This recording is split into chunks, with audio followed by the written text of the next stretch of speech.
Everyone, welcome back to my channel. I am Dr. Roshan. Myself, Dr. Khalis, MBBS, General Physician, Consultant Physician. आज हम लोग ECG के बारे में बात करेंगे। ईसीजी को ईकेजी भी बोलते हैं, ठीक है। ईसीजी क्या होता है?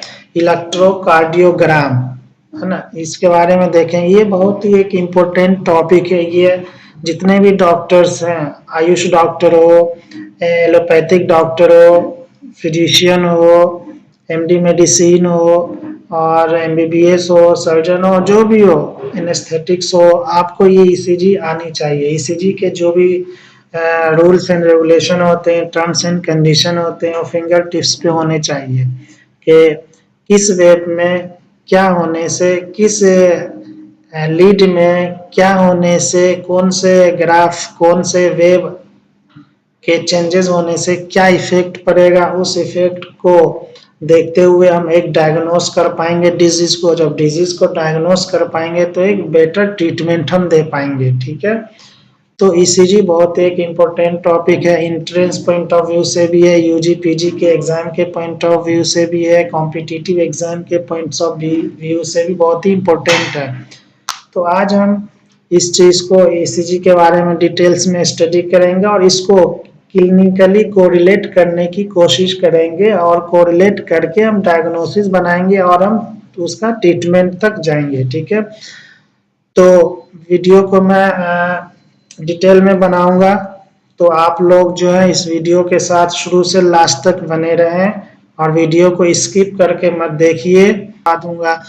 तो ईसीजी जो है एक बहुत वास्ट सिलेबस है। ईसीजी क्या है? एक बहुत वास्ट कंसेप्ट है, बहुत बड़ी कंसेप्ट है। अगर आपने उस कंसेप्ट को नहीं समझा तो आप चाहे 50 बुक पढ़ लो, लेकिन अगर कंसेप्ट आप नहीं समझा तो आप जो है ईसीजी आप कभी समझ नहीं पाओगे। तो आज जो मैं मुद्दे की बात करूंगा, मेन चीजों पे मैं फोकस करूंगा, कुछ निमोनिक्स बताऊंगा, ठीक है। और किस तरीके से ईसीजी पेपर पे किस लीड में क्या चेंजेस होंगे, क्या देखना है, उसकी वजह से क्या इफेक्ट होगा, उसके बारे में हम आज डील करेंगे।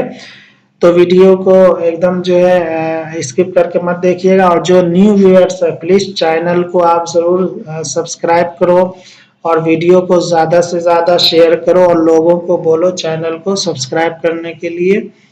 ईसीजी स्टैंड फॉर इलेक्ट्रोकार्डियोग्राम, जिसको हमने शॉर्ट में ईसीजी लिखा है और इसे ही ईकेजी भी लिखते हैं, ठीक है।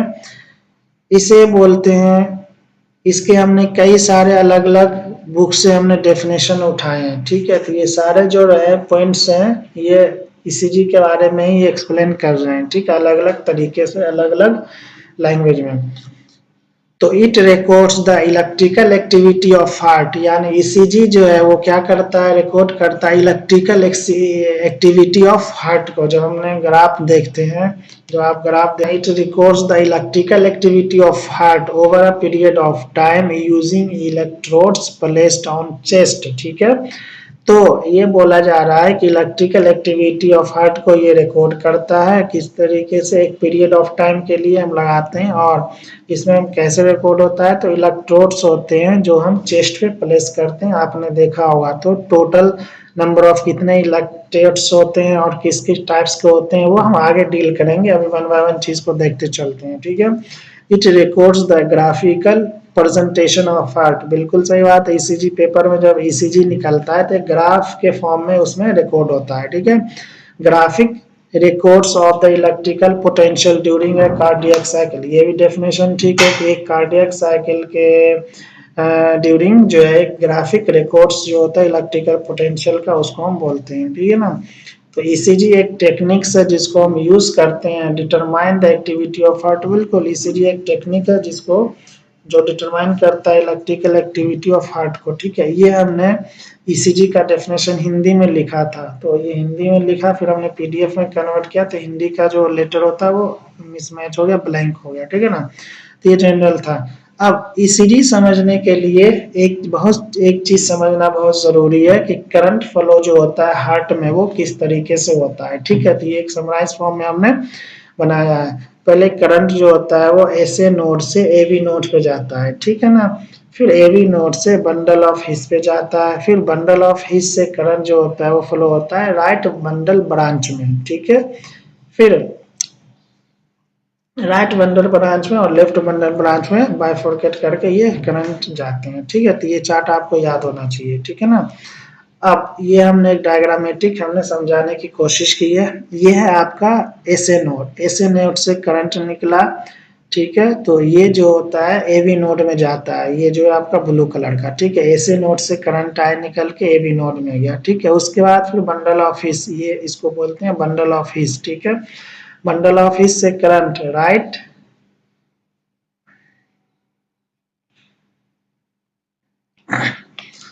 उसके बाद बंडल ऑफ हिस से जो है करंट कहाँ गया, राइट बंडल ब्रांच में गया, ठीक है। उसके बाद लेफ्ट बंडल ब्रांच में, ये बंडल ऑफ हिस जो है यहाँ से बाइफोर्केट हो गया करंट लेफ्ट बंडल ब्रांच में और राइट बंडल ब्रांच में, ठीक है। अब एक चीज समझते हैं, जब एसी नोड से एबी नोड तक करंट फ्लो होता है तो कौन सा वेव बनता है, पी वेव बनता है, ठीक है ना, पी वेव, ये याद रखना है, ओके। अब आते हैं, हाँ अब देखते हैं, ईसीजी पढ़ने से पहले आपको स्ट्रक्चर ऑफ हार्ट के बारे में मालूम होना चाहिए, ठीक है।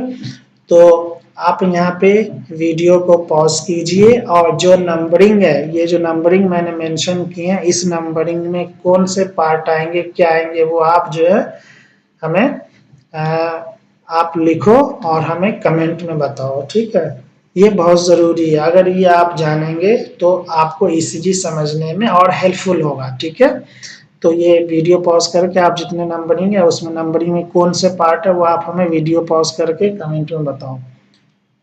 तो आगे चलते हैं, तो हमने यहाँ पे जो है वो नंबरिंग डाला है, नंबरिंग डालने के बाद ये हमने सारे पार्ट्स को मेंशन किया है, तो आप जो है यहाँ से इस पार्ट को समझ सकते हैं कौन से पार्ट्स हार्ट के किस पार्ट को क्या बोलते हैं, ठीक है ना।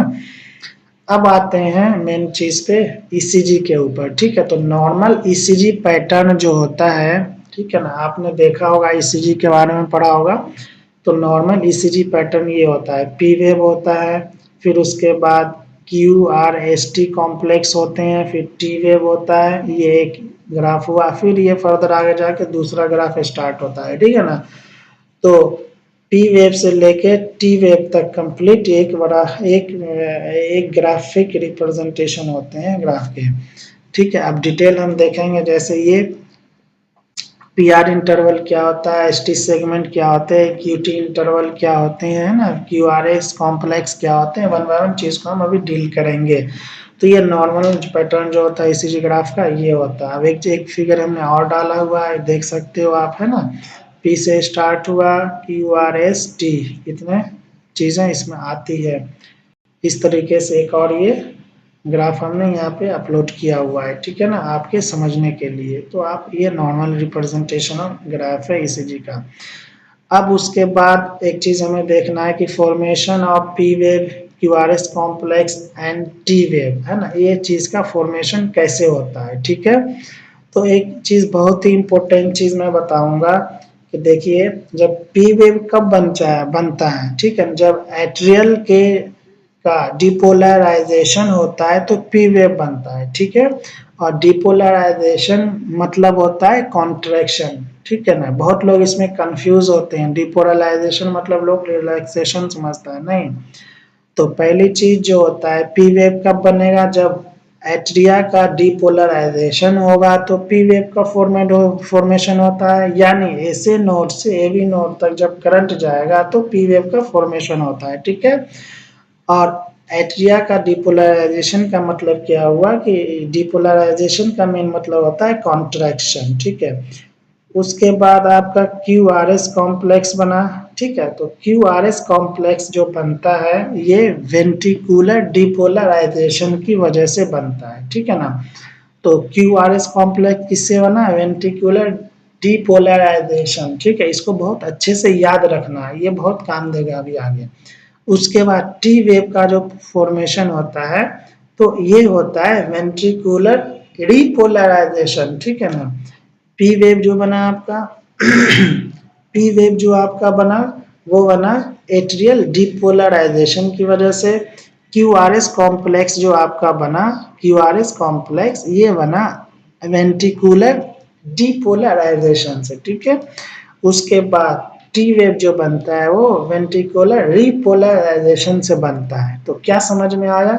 सिर्फ पी वेव जो है वो एट्रियल रिपोलराइजेशन से बनता है, बाकी से लेके टी तक जो होता है वो उसमें वो क्या होता है, ये वेंट्रिकुलर पार्ट होते हैं, ठीक है। तो क्यूआरएस जो होता है वो डीपोलराइजेशन, वेंट्रिकुलर डीपोलराइजेशन से बनता है, और टी वेव जो होते हैं वो वेंट्रिकुलर रिपोलराइजेशन से बनते हैं, ठीक है। इसको बहुत अच्छे से याद रखना है। तो अब हमने यहाँ पे मेंशन किया है पी वेव।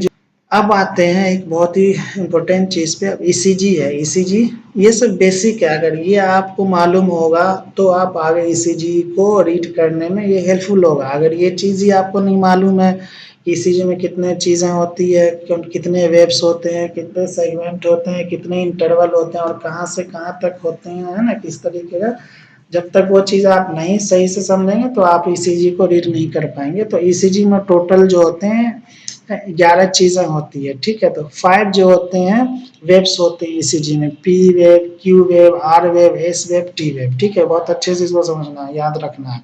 समझने से मतलब है याद रखना है आपको। 3 से सेगमेंट्स होते हैं ईसीजी में, ठीक है ना। पी से P R segment, S T segment, TP segment, ठीक है। और 3 इंटरवल्स होते हैं ईसीजी में, P R interval, Q R S complex, और इंटरवल कुछ भी बोल सकते हो, तो जनरली हम लोग क्यू आर एस कॉम्प्लेक्स बोलते हैं, और क्यू टी इंटरवल्स, ठीक है। तो ये 11 चीज़ें होती हैं। और इसमें एक मैं बात बताऊंगा कि जो रेड से है तो बहुत सारी चीज़ें, लेकिन जो चीज़ें रेड से हमने हाईलाइटेड किया हुआ है इस चीज़ को मस्ट आपको याद होना चाहिए, और ये चीज़ को आपको अच्छे से चीज़ें आनी चाहिए, ठीक है। P Q R S T wave क्या होते हैं, एस टी सेगमेंट क्या होते हैं, पी आर इंटरवल क्या होता है, क्यू आर एस कॉम्प्लेक्स क्या होते हैं, और क्यू टी इंटरवल क्या होते हैं। पूरा ईसीजी जो होते हैं इसी के ऊपर पूरा ईसीजी का कहानी है, पूरा ईसीजी का खेल है, ठीक है। आई होप यहाँ तक आप लोग को समझ में आया होगा। अगर समझ में नहीं आया होगा तो आप दोबारा से वीडियो को स्टार्ट करिए, फिर दोबारा से देखिए। वीडियो को स्किप करके बिल्कुल मत देखिए, वीडियो को स्किप करेंगे तो समझ में नहीं आएगा। और ये वीडियो जो है जितने मेडिकोज हैं, चाहे बी फार्मा वाले हो, एम फार्मा वाले हो, जो भी हो मेडिकोज, सबके लिए है। जो नॉन मेडिकोज है उनके लिए भी है। मे बी जो नॉन मेडिकोज हो उनके लिए वीडियो लेंदी हो जाए, लेकिन जो मेडिकोज वाले हैं उनके लिए तो बहुत ही इम्पोर्टेंट चीज़ें हैं। और हमने एक ये समराइज फॉर्म में चीज़ों को बताने की कोशिश की है। मैंने भी बहुत सारी बुकें पढ़ी, बहुत सारा हमने जो है वीडियो देखा, हमने बहुत सारे लेक्चर सुने, लेकिन सारे लेक्चर का मैं एक कंक्लूजन बना के समराइज फॉर्म में बना के वो मैं आपके सामने रिप्रेजेंट कर रहा हूँ, ठीक है। और ईसीजी जो अपने आप में, जैसा कि मैंने बताया, वो तो वास्ट चीज़ें हैं। अगर कोई बोले मैं 1 घंटे में बता दूंगा तो कोई नहीं बता सकता है, लेकिन हाँ मैं यहाँ पे एक चीज़ बोलूँगा, आप ये वीडियो देखने के पहले और ये इस वीडियो को देखने के बाद आप इतना तो ज़रूर एक अपने अंदर एक नॉलेज इतना आप डेवलप हो जाएगा, इतना तो ज़रूर आप कर पाएंगे कि ईसीजी पेपर को देख के आप चीज़ को डायग्नोस तो ज़रूर कर पाएंगे। इतना मैं आपसे मैं प्रॉमिस कर रहा हूँ, और आपसे मैं प्रॉमिस कर रहा हूँ, इतना तो आप ज़रूर कर पाएंगे, ठीक है ना। तो बिल्कुल बने रहें, इसको बहुत अच्छे से समझिए। अब कुछ चीज़ों को हमने यहाँ पे नोट के फॉर्म में समझाया है कि नॉर्मल हार्ट रेट जो होता है in between 60 to 100 beat per minute होता है, ठीक है। ये जनरल नॉलेज के लिए आपको आना चाहिए, ये बेसिक चीज़ अगर आएगी तभी तो। अगर अभी हम रेट कैलकुलेट करेंगे, रिदम कैलकुलेट करेंगे, तो इसका बहुत बड़ा इंपॉर्टेंट रोल है कि नॉर्मल रेट क्या होते हैं, और टेकिकार्डिया हम कब कहेंगे, ब्रेडिकार्डिया हम कब कहेंगे, ठीक है ना। तो नॉर्मल रेट जो होता है हार्ट का 60 से लेके 100 बीट पर मिनट होते हैं। टैकिकार्डिया में हार्ट रेट जो होता है वो मोर देन 100 हो जाते हैं, ठीक है। तो अब ये कैसे होगा वो अभी मैं बताऊंगा कि रेट कैसे कैलकुलेट करते हैं, रिदम कैसे कैलकुलेट करते हैं, ठीक है।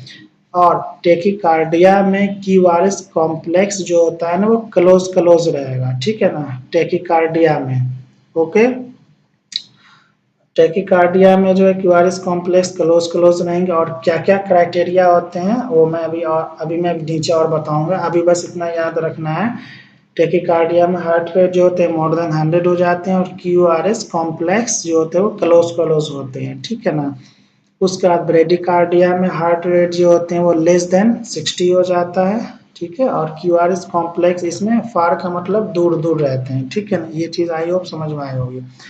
अब यहाँ से शुरू होता है, वो तो अभी तो जनरल नॉलेज के फॉर्म में था, जनरल नॉलेज था कि ईसीजी के बारे में जनरल नॉलेज था, लेकिन वो जब तक नहीं आएगा तब तक आप ये गोल्डन रूल्स को नहीं समझ पाएंगे। जब गोल्डन रूल को नहीं समझ पाएंगे तो ईसीजी पेपर को आप रीड सही से नहीं कर पाएंगे। तो शुरू से लेकर लास्ट तक जो भी चीज़ें मैं यहाँ पे बताया हुआ हर एक चीज़ इंपॉर्टेंट है, और मैंने बहुत समराइज फॉर्म में ही बताया है, कोई लेंदी फॉर्म में नहीं बताया है। तो अब ईसीजी पेपर को रीड करने के लिए ये 3 चीज़ें आनी चाहिए। अगर आपको ये 10 चीज़ें आ गई तो आप जो है कभी भी ईसीजी पेपर में आप मिस्टेक नहीं करेंगे डायग्नोस करने में ट्रीट डिजीज को। मैं आपसे 100% प्रॉमिस कर रहा हूँ, वादा कर रहा हूँ। लेकिन ये 10 चीज़ें एकदम आपको आनी चाहिए, एकदम टिप्स फिंगर टिप्स में होनी चाहिए। तो सबसे पहले हम रिदम को देखते हैं, रिदम क्या होते हैं, कैसे कैलकुलेट करते हैं, कहाँ देखते हैं, इस चीज़ों को बताएंगे। वो सारी चीज़ें मैं डील करूँगा वन बाय वन, मैं ये 10 चीज़ें के बारे में बता रहा हूँ। दूसरा रेट हम देखते हैं ईसीजी पेपर में, फिर एक्सिस हम कैलकुलेट करते हैं ईसीजी ग्राफ को देख के, फिर पी वेव को हम देखते हैं ईसीजी ग्राफ में, पीआर इंटरवल देखते हैं, क्यूआरएस कॉम्प्लेक्स को देखते हैं ईसीजी ग्राफ्स के में, इसमें एसटी सेगमेंट देखते हैं, टी वेव्स को देखते हैं, क्यूटी इंटरवल को देखते हैं, और एबनॉर्मलिटीज को देखते हैं। ठीक है कि किस कॉम्प्लेक्स में, किस इंटरवल में, किस वेव्स में क्या चेंज होगा, तो उससे क्या एबनॉर्मलिटीज आएगी उसके बारे में हम देखेंगे। तो आइए अब सबसे पहले यहाँ एक और चीज़ है, अभी तक तो हमने पढ़ी। अब important information about ECG. ECG में जैसे अभी मैंने शुरू में बोला था ना कि ईसीजी के अंदर कितने लीड्स होते हैं, तो ईसीजी में जो होते हैं कई होते हैं, 12 लीड्स के भी ईसीजी होते हैं, 18 लीड के भी ईसीजी होते हैं, 20 लीड के भी ईसीजी होते हैं। लेकिन इन जनरल हम लोग आईसीयू में, सीसीयू में, इमरजेंसी में ड्यूटी जो लगती है जनरली जो है, वहाँ पे हम इन जनरल कहीं भी ईसीजी ग्राफ हम निकाल रहे हैं तो 12 लीड्स को हम यूज करते हैं, ठीक है ना। तो ये ईसीजी इसलिए आपको समझना अच्छे से कि आपकी ड्यूटी अगर इमरजेंसी में लगी है, कैजुअलिटी में लगी है, सीसीयू में लगी है, आईसीयू में लगी है, तो आपको वहाँ पे ईसीजी आना बहुत मस्ट है, क्योंकि पेशेंट आएगा चेस्ट पेन लेके, है ना, तो चेस्ट पेन लेके आएगा तो आप ईसीजी कराओगे ही कराओगे। ईसीजी करा के फिर उसमें आप डिजीज डायग्नोसिस को फाइंड आउट करोगे, है ना, कॉज को फाइंड आउट करोगे, कॉज को फाइंड आउट करके डायग्नोसिस पे आप पहुंचोगे, ठीक है ना। तो टोटल जो होते हैं 12 लीड्स के ईसीजी हम लोग जनरली करते हैं, ठीक है, जिसमें 3 जो होते हैं लिम लीड्स होते हैं, लीड्स 1, लीड्स 2, लीड्स 3। अभी मैं वो ईसीजी का ग्राफ जस्ट में दिखाऊंगा अभी, ठीक है। हाँ, तो बस अभी इतना याद रखना है। 3 जो होते हैं लिम लीड्स होते हैं, लीड 1, लीड 2, लीड 3, ठीक है। और 3 जो होते हैं वो ऑगमेंटेड लीड्स होते हैं, ठीक है ना, AVL, AVR, AVF, ठीक है। तो इसको ऐसे याद कर लो, RLF, ठीक है, RLF याद कर लेना, AVR, AVL, AVF, ठीक है, ये चीज़ें होती है। उसके बाद 6 जो होती हैं वो क्या होते हैं, चेस्ट लीड्स होते हैं, V1 to V6, ठीक है, ये चीज़ें। अब हम देख रहे हैं ईसीजी पेपर। ईसीजी पेपर इस टाइप का आपने देखा होगा, ईसीजी पेपर आपने तो ज़रूर देखा ही होगा अभी तक, आपके एक्सपीरियंस में आपने कहीं ना कहीं ज़रूर देखा होगा, या तो हॉस्पिटल में देखा होगा, या आपने जहाँ पढ़ाई करी होगी, यूजी डिग्री ली होगी या पीजी डिग्री ली होगी, तो आपने ज़रूर देखा होगा। तो इस टाइप का ईसीजी पेपर होता है, और ये ग्राफ बनता है जैसा कि हमने बताया, पी से स्टार्ट होता है, टी पे जाके खत्म हो जाता है। पी से लेके टी तक में जो भी आते हैं वो एक कंप्लीट ग्राफ होता है, ठीक है। उसके बाद अब ईसीजी पेपर की हम कुछ चीज़ों पे बात करेंगे। क्या, ईसीजी पेपर में आपने देखा होगा कि 2 चीज़ें होती है, एक स्मॉल स्क्वायर होता है, स्मॉल स्क्वायर को हमने पूरे वीडियो में रिप्रेजेंट किया है कैपिटल S डॉट एस, ठीक है ना। हाँ, जहाँ पे S डॉट एस दिखेगा मतलब स्मॉल स्क्वायर है, और बिग स्क्वायर को हमने जो है यहाँ पे शो किया है, बिग स्क्वायर BS करके हमने शो किया है, ठीक है ना। तो अगर वो चीज़ें कहीं दिखती है तो आप समझना बिग स्क्वायर है। तो ईसीजी पेपर में 2 स्क्वायर होते हैं, और इसी 2 स्क्वायर के ऊपर ही ग्राफ का खेल है, और इसी 2 स्क्वायर को काउंट करके कहीं पे बिग स्क्वायर काउंट करना पड़ता है, कहीं पे क्यू स्क्वायर छोटा स्मॉल स्क्वायर को काउंट करना पड़ता है। इसी चीज़ को करके आगे चीज़ को हम प्रोसीड करते हैं, समझते हैं और डायग्नोस पे जाते हैं। तो दो स्क्वायर हो गया, बिग स्क्वायर हो गया, स्मॉल स्क्वायर हो गया, ठीक है ना। जैसा कि यहाँ पे देखिए ये जो है ये डार्क लाइन है, डार्क लाइन जो आपको दिख रहा होगा ये इसको बिग स्क्वायर बोलते हैं। और बिग स्क्वायर के अंदर ये छोटे छोटे छोटे छोटे स्क्वायर दिख रहे होंगे 5, इसको स्मॉल स्क्वायर बोला गया है, ठीक है ना। ये चीज़ आपको समझना है। तो स्मॉल स्क्वायर की जो हाइट होती है वो 1 mm होता है, ठीक है। और ब्रेथ जो होती है, लेंथ जो होती है वो भी 1 mm होता है। तो 1 mm में जो, अच्छा जैसे नॉर्मल हम लोग ईसीजी करो, नॉर्मल हम लोग जो ग्राफ पेपर देखे होंगे 10वीं 12वीं में आपने बनाया होगा बहुत ग्राफ। तो दो एक्सिस होते हैं ग्राफ में, एक होता है हॉरिजॉन्टल जो होता है उसको एक्सिस बोलते हैं जो कि टाइम को रिप्रेजेंट करता है, और वर्टिकल जो होते हैं वो वाई एक्सिस होता है, ठीक है ना, जो कि यहाँ पे ईसीजी में वोल्टेज को, करंट को रिप्रेजेंट करता है, कर रहे हैं, ठीक है ना। तो इसकी जो होती है लेंथ जो होती है स्मॉल स्क्वायर की वो 1 mm होती है, और हाइट भी जो होती है स्मॉल स्क्वायर की 1 mm होती है, ठीक है। तो एक स्मॉल स्क्वायर में कितना मिली वोल्ट करंट पास होता है, तो 0.1 मिली वोल्ट करंट जो होते हैं वो पास होते हैं वन स्मॉल स्क्वायर में, ठीक है। और एक स्मॉल स्क्वायर कितने सेकंड में पास होते हैं, तो 40 मिली सेकंड में एक स्मॉल स्क्वायर पास होता है, ठीक है। अब इसी को आगे देखेंगे। तो एक बिग स्क्वायर के अंदर कितने होते हैं, 5 स्मॉल स्क्वायर होते हैं, ठीक है। तो जब एक स्मॉल स्क्वायर की लेंथ एंड हाइट 1 mm है, तो एक बिग स्क्वायर की कितनी होगी 1 × 5, तो 5 mm हाइट हो जाएगी और 5 mm जो है लेंथ हो जाएगी एक बिग स्क्वायर की, ठीक है। अब एक स्मॉल स्क्वायर की जो करंट जो होती है कितना होता है 0.1 मिली वोल्ट, ठीक है। तो अब हाइट इसकी है, तो अब 5 mm में करंट कितना हो जाएगा, तो 0.5 वोल्ट हो जाएगा, ठीक है। इसको बहुत अच्छा समझिए। उसके बाद 1 mm जो होते हैं उसका टाइम क्या होता है 40 मिली सेकेंड होते हैं, ठीक है। तो 5 mm में कितना हो जाएगा 2, हमने बताया ये डार्क लाइन वाला क्या है, ये बिग स्क्वायर है, उसके अंदर ये छोटे छोटे स्क्वायर होते हैं, ठीक है। आप जब ईसीजी पेपर देखोगे तो समझ में आ जाएगा। अगर जो जिन्होंने अभी तक ईसीजी पेपर नहीं देखा है तो आप गूगल पर टाइप करो नेट पे ईसीजी पेपर, वो आपको वहाँ पे आ जाएगा, वहाँ से आप देख सकते हो, ठीक है ना। एज इट इज ऐसे ही रहता है। तो अब एक बिग स्क्वायर की बात करेंगे, इसकी हाइट जो होती है 5 mm होती है और लेंथ जो होती है वो भी 5 mm होती है, ठीक है। तो अब हम लेंथ हो गया एक्स एक्सिस में हम टाइम को रिप्रेजेंट करते हैं। तो एक स्मॉल स्क्वायर का कितना है 40 मिली सेकेंड, तो 40 मिली सेकेंड इंटू 5 करेंगे, 40 मिली सेकेंड इंटू 5 करेंगे तो 200 मिली सेकेंड आ जाएगा। और हाइट कितनी है 5 mm है, तो 0.1 mm को 5 से मल्टीप्लाई करेंगे तो 0.5 mm आ जाएगा, ठीक है। यहाँ तक आई होप समझ में आ गया होगा। अब उसके बाद हमको एक चीज देखना है कि स्पीड जो होती है ईसीजी पेपर की क्या होती है 25 mm पर सेकेंड,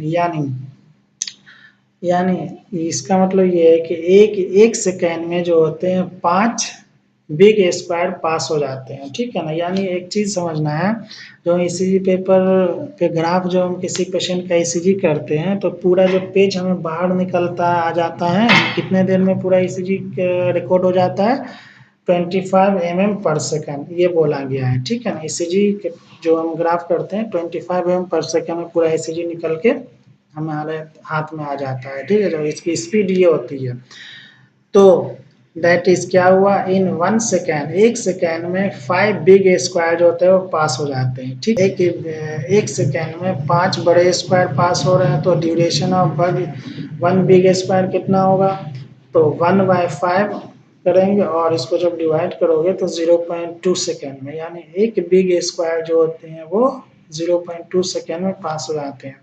अब आप बोलेंगे ये सब क्यों बता रहे हैं, तो इसी का खेल है। अगर इस चीज़ को आप सही से नहीं समझेंगे तो आगे इस चीज़ को रीड करने में बहुत दिक्कत होगी, ठीक है ना। तो 0.2 सेकेंड था। अब हमने ऊपर देखा है क्या क्या देखा है हमने कि हमने मिली सेकेंड में लिया तो 200 मिली सेकेंड, जैसा कभी हमने बताया ना एक बिग स्क्वायर का कितना, एक बिग स्क्वायर कितने देर में पास हो जाता है 200 मिली सेकेंड में पास हो जाता है। तो यहाँ पर वही चीज़ आए। अब ड्यूरेशन ऑफ एक वन स्मॉल स्क्वायर, ठीक है। कितना हो गया, जब 0.2 का एक बिग है तो ठीक है ना, तो एक बिग के अंदर जो होते हैं वो कितने होते हैं, 5 होते हैं स्मॉल स्क्वायर, तो इसको करेंगे तो 0.04 सेकेंड आए, जिसको कितना बोलेंगे 40 मिली सेकेंड, अगर मिली सेकेंड बोलेंगे तो 40 मिली सेकेंड आएंगे, ठीक है ना। उसके बाद अब आता है steps to read ECG. Step to read ECG, ECG को रीड करने के क्या क्या स्टेप्स हैं, किस तरीके से हम रीड करेंगे, कैसे कैसे रीड करेंगे, ठीक। एक आता है स्टैंडर्ड कैलिब्रेशन, स्टैंडर्ड कैलिब्रेशन इसको बोलते हैं, ठीक है। आपने ईसीजी देखा होगा, तो ईसीजी में एक जो ईसीजी ये जो होता है इस तरीके का स्ट्रक्चर प्रेजेंट होता है। ईसीजी स्टार्ट होने के पहले दिखेगा, कहीं कहीं ईसीजी स्टार्ट होने के लास्ट में दिखता है, ठीक है। अगर ये चीज 2 बिग बॉक्स में आ रहा है, ठीक है ना, या 10 स्मॉल स्क्वायर में आ रहा है तो ये नॉर्मल स्टैंडर्ड कैलिब्रेशन बोला जाता है, ठीक है। अगर इससे कम आए तो वो एबनॉर्मल, इससे ज़्यादा हो जाए तो एबनॉर्मल है। तो क्राइटेरिया क्या है, ये जो होता है ये स्टैंडर्ड कैलिब्रेशन का जो ये ग्राफ आएगा इस तरीके का ही आता है बिल्कुल, तो ये 2 बिग बॉक्स को कवर कर रहा होगा या 10 स्मॉल स्क्वायर को कवर कर रहा होगा, ठीक है। तो अब आइए देखते हैं स्टैंडर्ड कैलिब्रेशन की बात करेंगे, तो ये वही चीज़ें बताई गई है। हाँ, इसमें देखो आप 10 स्मॉल स्क्वायर को ये कवर करेगा या 2 लार्ज स्क्वायर को कवर करेगा, ठीक है ना। ये 2 चीज़ों को याद रखना, बाकी चीज़ में भूल जाए, ठीक है ना, इतना है तो नॉर्मल है। तो अब इसको हमने यहाँ पे दिखाने की कोशिश करी है, तो ये आप फिगर ए में आप देख रहे होगे बिग स्क्वायर आ रहे हैं, ठीक है, और 10 स्मॉल स्क्वायर आ रहे हैं, ठीक है, तो ये नॉर्मल है। अब यहाँ पे क्या है, अंडर डैम्पिंग, यानी 2 बिग स्क्वायर में सही से नहीं आ रहा है ना, यहाँ तक गया स्टैंडर्ड कैलिब्रेशन, लेकिन यहाँ पे डैम्प हो गया, नीचे की तरफ आ गया, जिसको ओवरशूट बोलते हैं, तो ये अब नॉर्मल में आता है, ठीक है, या ओवर डैम्पिंग, ठीक है। 2 स्मॉल में गया ही नहीं, 2 लार्ज बॉक्स में ये कवर किया ही नहीं, या 10 स्मॉल में कवर किया ही नहीं। ये हो गया डबल स्टरलाइजेशन, ये 4 लार्ज स्क्वायर को कवर करा, ये भी अब नॉर्मल है, ठीक है। उसके बाद हाफ स्टरलाइजेशन, ये स्टैंडर्डाइजेशन, यानी ये जो होता है एक ही स्मॉल बिग स्क्वायर को ले रहा है, ठीक है ना।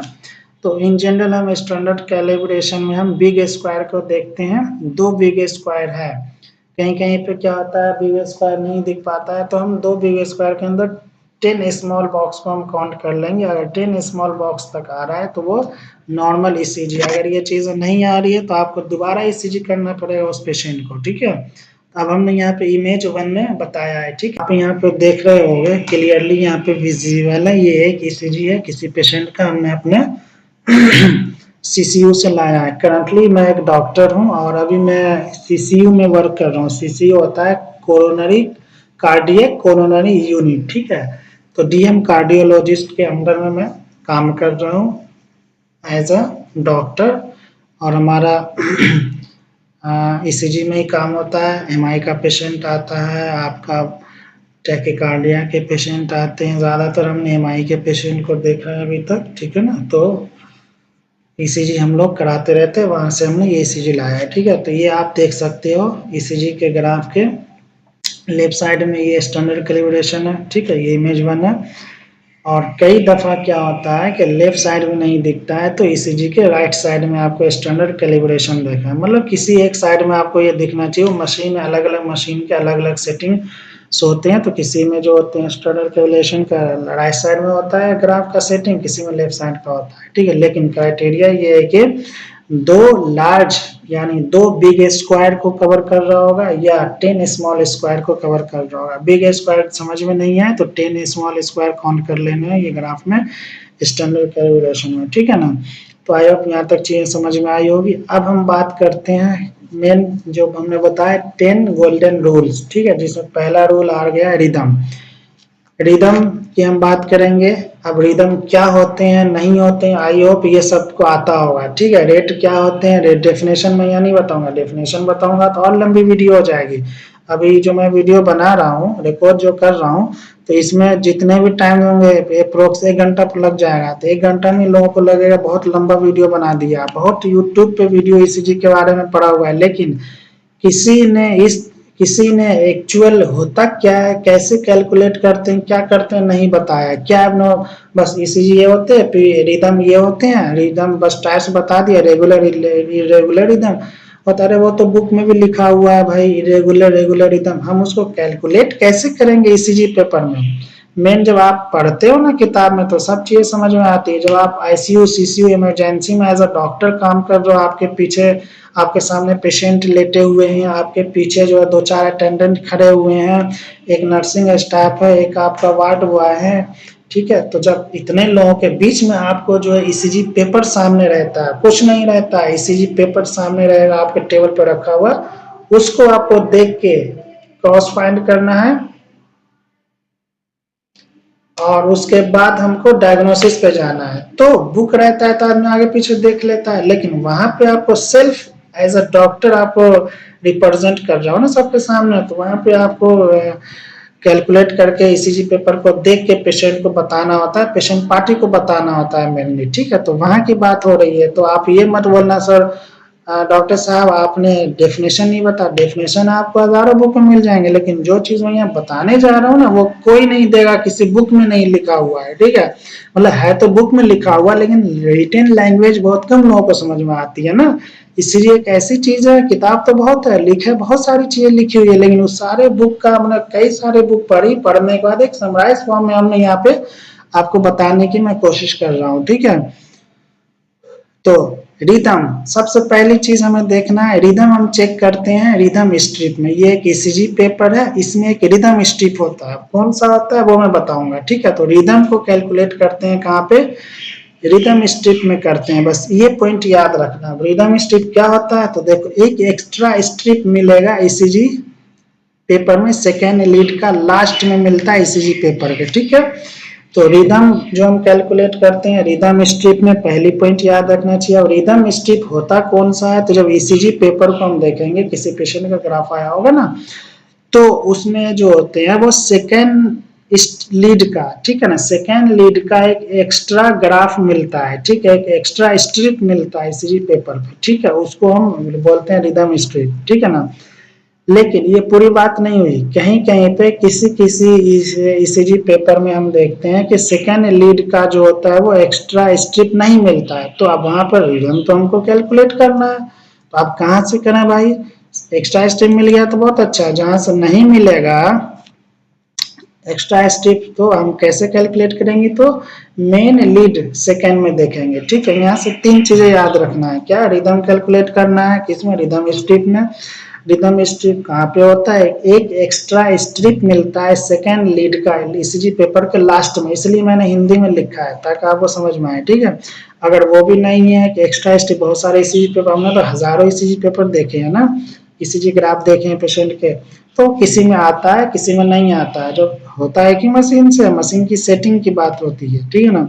तो नहीं है तो मेन हम सेकेंड लीड को में देखेंगे, चेक करेंगे, ठीक है। अब इस तरीके से देखो, जैसे ये एक ईसीजी ग्राफ है ईसीजी, तो लीड 1 ये हो गया, लीड 2 हो गया, लीड 3 हो गया। अब सबसे नीचे आप देख रहे होगे एक एक्स्ट्रा स्ट्रिप दिख रहा है ना सेकेंड लीड का, हाँ इसे बोला गया, एक एक्स्ट्रा स्ट्रिप दिखेगा सेकेंड लीड का ईसीजी पेपर में, वहां पे हम रिदम कैलकुलेट करेंगे। अब यहाँ देखिए स्टैंडर्ड कैलिब्रेशन किधर है, यहाँ पे राइट साइड में है, ठीक है ना। हाँ अगर ये एक्स्ट्रा स्ट्रिप नहीं है तो हम लीड मेन लीड सेकेंड में हम देख के रिदम को कैलकुलेट करेंगे, ठीक है ना। अब जैसे मैं नीचे एक और ग्राफ हमने डाला है, अब कहीं कहीं किसी किसी मशीन में इस टाइप का सेटिंग होता है, अब इस टाइप में देखिए आप एक एक्स्ट्रा स्ट्रिप मिल रहा है, नहीं मिल रहा है ना, तो इसमें हम मेन लीड सेकेंड में, मेन लीड सेकेंड जो है यहाँ से लेके यहाँ तक, इसमें हमको कैलकुलेट करना है रिदम, ठीक है ना। तो ये हमने पिक हमने इसलिए दिखाया कि आपको बिल्कुल समझ में आए चीजें।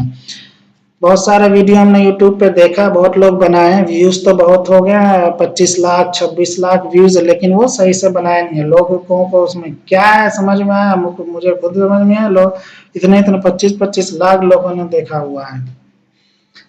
तो रिदम कैलकुलेट करते हैं, रिदम स्ट्रिप में एक एक्स्ट्रा स्ट्रिप मिलेगा ईसीजी पेपर में सेकेंड लीड का, अगर वो चीज नहीं है तो मेन लीड सेकेंड में हम चेक करेंगे रिदम को। उसके बाद हमें उसमें देखना क्या है, ठीक है, ये बहुत इंपॉर्टेंट चीज है, हमें आर आर इंटरवल को देखना है, ठीक है। हमें क्या देखना है, आर आर इंटरवल को देखना है, ठीक है। यानी 2 आर के बीच में कितने बिग स्क्वायर आ रहे हैं, ठीक है, उसको चेक करते हैं। रिदम में हम क्या देखते हैं, आर आर इंटरवल को चेक करना है, किसमें, सेकेंड लीड में चेक करना है रिदम के लिए, ठीक है, और कितने बिग स्क्वायर आ रहे हैं दो आर आर इंटरवल के बीच में। फॉर एग्जांपल यहाँ पे लीजिए सेकेंड लीड ये है, तो ये हो गया एक आर, पी ग्राफ होता है ना, पी हो गया, क्यू हो गया, आर एस टी, ये हो गया। तो ये बड़ा वाला जो लीड है, हमने ऊपर बताया आपको, नॉर्मल ईसीजी दिखाया, ये ऊपर जो होते हैं ये आर होते हैं, एक आर ये हो गए और एक आर ये हो गया, ठीक है ना। तो दो आर आर इंटरवल के बीच में कितने बिग स्क्वायर आ रहा है, ठीक है, उसकी बात हम करेंगे, वो कैलकुलेट करेंगे। यहाँ तक आई होप समझ में आएगा, बहुत आसान भाषा में मैं बता रहा हूँ, ठीक है। अब आते हैं रिदम की, तो बात कर ली हमने, क्या देखना है, ठीक है। अब उसका रिदम स्ट्रिप में हम क्या इंटरप्रेट करेंगे, ठीक है ना। तो नॉर्मल रिदम को देखेंगे, क्या होते हैं, साइनस ब्रेडिकार्डिया यानी ब्रेडिकार्डिया देखेंगे और टेकिकार्डिया देखेंगे, इसमें रिदम स्ट्रिप से ही देखते हैं। तो अब टाइप्स ऑफ रिदम की बात कर रहे हैं, ठीक है। एक आता है रेगुलर रिदम हो गया, जिसको नॉर्मल साइनस रिदम बोलते हैं। क्या क्या देखना है, अभी हमने बताया, रिदम देखने के लिए हमें क्या देखना है, रिदम स्ट्रिप को देखना है। रिदम स्ट्रिप क्या होता है, सेकेंड लीड का एक एक्स्ट्रा स्ट्रिप मिला, नहीं मिला तो सेकेंड लीड में देखना है, ठीक। क्या देखना है, आर आर इंटरवल, दो आर आर के बीच में कितने बिग स्क्वायर आ रहे हैं वो देखना है, ठीक है ना। तो अब यहाँ पे रेगुलर इंटरवल की हम बात कर रहे हैं, रेगुलर रिदम की मैं बात कर रहा हूँ, जिसको नॉर्मल साइनस रिदम बोलते हैं। तो इसमें क्या होगा, इक्वल आर आर इंटरवल होगा, ठीक है, यानी दो आर के बीच में आर आर इंटरवल देखेंगे। मान लो जैसे भी हमने ऊपर बताया है ना, जैसे यहाँ हमने अभी बताया जस्ट के, यहाँ पे क्या है, चार बॉक्स आ रहे हैं, एक दो तीन चार, एक दो तीन चार, एक दो तीन चार, है ना। तो ऑलमोस्ट सब में चार चार और रहते, इक्वल आर आर इंटरवल होंगे, यानी सारे आर आर के बीच में इक्वल बॉक्स आने आ रहे होंगे, ठीक है। तो रेगुलर रिदम में ये होता है, इक्वल आर आर इंटरवल होगा, और P wave every before every Q R S complex. अब यहाँ पे देखिए रेगुलर रिदम का ये पहचान है, ये आपका पी वेव, ये क्या है, पी वेव है, ये क्यू आर कॉम्प्लेक्स है। रेगुलर रिदम का ये भी है पहचान कि पी वेव होगा every Q R S complex पे, ठीक है ना। यहाँ पे देखिए पी वेव है every Q R S complex पे रेगुलर आ रहा है, पी वेव है every Q R S complex पे, पी वेव आ रहा है रेगुलर, है ना, every Q R S complex पे। ये ईसीजी हमारे हॉस्पिटल का है, मैं काम कर रहा हूँ आर्टेमिस्ट हार्ट सेंटर, ठीक है, आप डालोगे नेट पे तो आ जाएगा, ठीक है ना, वहाँ पे। तो ये हो गया आपका यहाँ पे, ठीक है ना। नॉर्मल साइनस रिदम में हमने देखा आर आर इंटरवल जो होंगे वो इक्वल होंगे every Q R S complex के पहले क्या बन रहे होंगे, पी वेव का फॉर्मेशन हो रहा होगा, ठीक है। और हर आपको दो चीज याद रखना है, ये चीज तीसरी पॉइंट जो है ये आपको समझ में आएगा जब रेट बताऊंगा तब, ठीक है। तो रेगुलर रिदम के लिए आपको बस यहाँ पर देखना है, इक्वल आर आर इंटरवल देखना है, और पी वेव होना चाहिए every Q R S complex में, जैसा कि हमने फिगर में बताया है, ठीक है ना। अब जैसे ये है एक इमेज वन में हम, अब वो तो चाहिए थी, अब इमेज वन को देखते हैं। यहाँ पे ये क्या आर आर इंटरवल है, ठीक है, ये आर हो गया, ये आर हो गया, ये आर हो गया, यानी क्यू आर एस कॉम्प्लेक्स होता है ना, P Q R S T. तो अब यहाँ पर देखते हैं एक लार्ज बॉक्स, दो लार्ज बॉक्स, तीन लार्ज बॉक्स, चार लार्ज बॉक्स, ठीक है। अब यहाँ पर देखिए दूसरा आर आर में एक दो तीन चार, एक दो तीन चार, एक दो तीन चार, है ना। तो ये इक्वल आर आर इंटरवल है, यानी कहने का मतलब ये है कि आर आर के बीच में चार बॉक्स आ रहे हैं, तो चार बॉक्स ही आ रहे हैं, ठीक है। अब इमेज टू में हमने वही चीज को एक्सप्लेन किया है कि ये जो होते हैं क्यूआरएस कॉम्प्लेक्स होते हैं, QRS complex every QRS complex पहले क्या होना चाहिए, पी वेव होना चाहिए, जो कि ये पी वेव आपको दिख रहा है ना, ये चीज हो गई है ना। ये आर आर इंटरवल इक्वल हो गया। अब दूसरा क्राइटेरिया को फुलफिल करेंगे, ये क्यूआरएस कॉम्प्लेक्स है, एवरी क्यूआरएस कॉम्प्लेक्स के पहले क्या है, पी वेव आपको दिखना चाहिए, तो ये हो गया इमेज के फॉर्म में मैंने समझाया।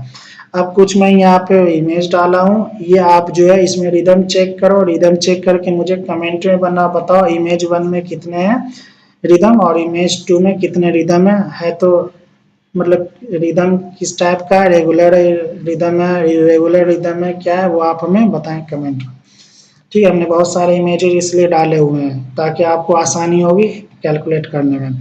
अब आता है दूसरा टाइप इरेगुलरली इरेगुलर रिदम, है ना। इरेगुलरली इरेगुलर रिदम में क्या होगा, रेगुलर में क्या था बच्चों, रेगुलर में क्या था, इक्वल आर आर इंटरवल होगा, ठीक है। और एवरी क्यूआरएस कॉम्प्लेक्स पहले क्या दिखेगा, पी वेव दिखेगा। तो अब यहाँ पे इरेगुलर रिदम में क्या होगा, इरेगुलरली इरेगुलर रिदम में अनइक्वल आर आर इंटरवल होंगे। ठीक है, अभी मैं ये इमेज में एक्सप्लेन करूंगा, बस ये याद रखो, अनइक्वल आर आर इंटरवल होंगे।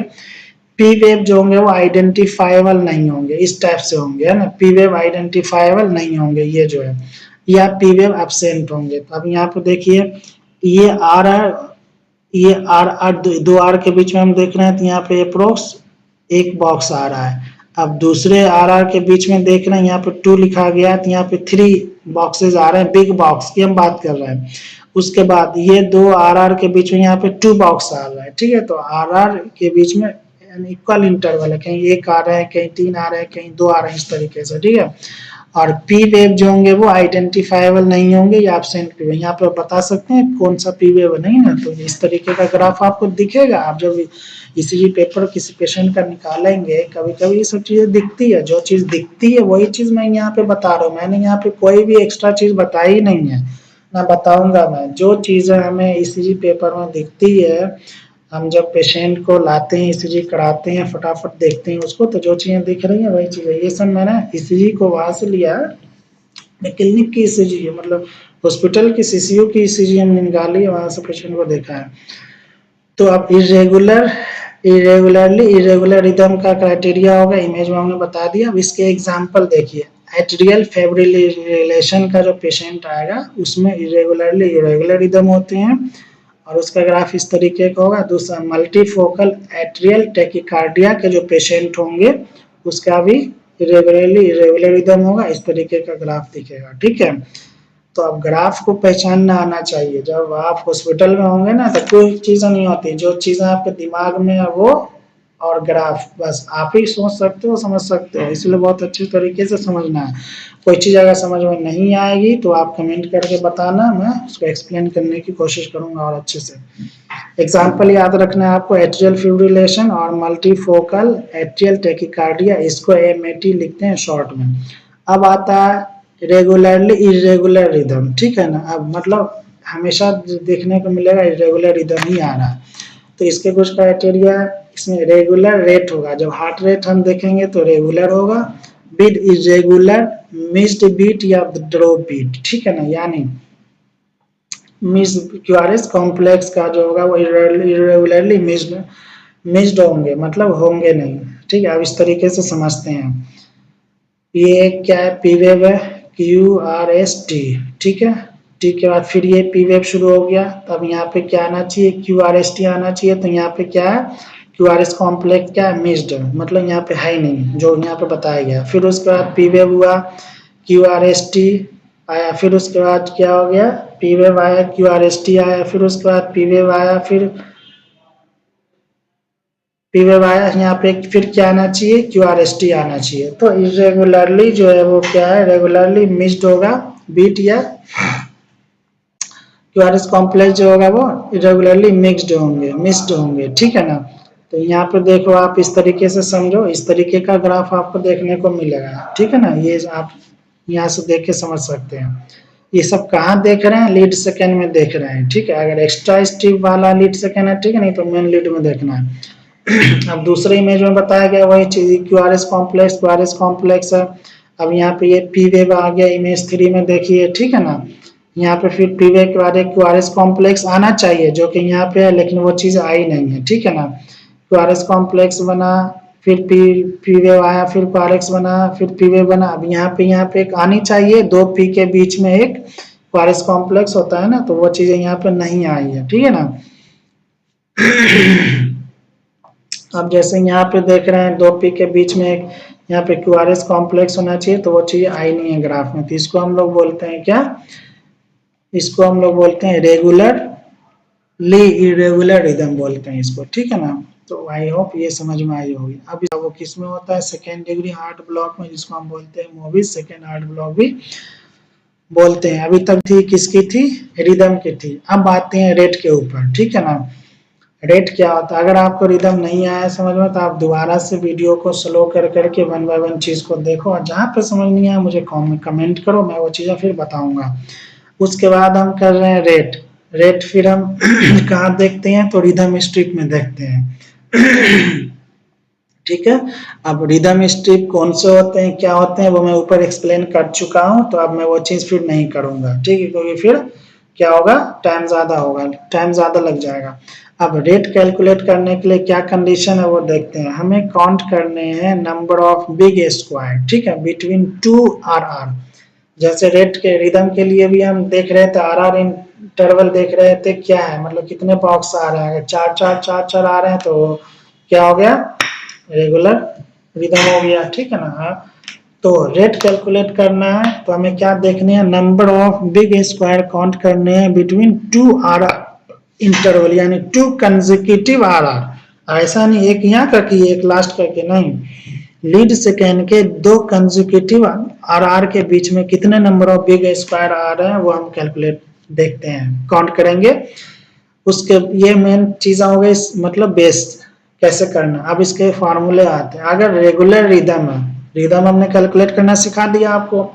अगर रेगुलर रिदम है तो हार्ट रेट जो हम कैलकुलेट करेंगे उसका फार्मूला होता है 300 divided by number of big square between 2 RR waves. ठीक है ना।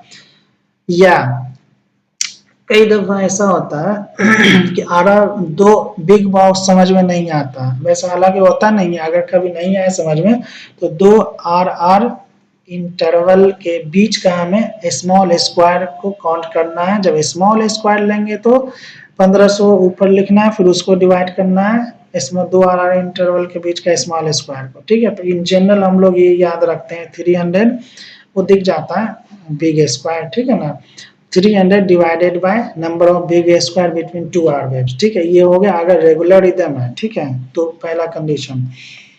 अब जैसे ये फिगर हमने दिया हुआ है ना, इसके आप बताओ देख के, ये हमने क्या देखना है, रिदम स्ट्रिप में रिदम स्ट्रिप क्या होता है वो चीज़ समझ में आ गई। तो ये रिदम स्ट्रिप आप देख रहे हो सेकंड लीड का, यहाँ पे ये आर देखिए। ठीक है ना, अब जैसे आप कई दफा होता है कि बीच में होता है, तो जहाँ पे ये मोटे लाइन के ऊपर होगा ना वो काउंट करना तो आसानी से हो जाएगा, अगर नहीं तो number of small square count कर लो 2 RR के बीच में।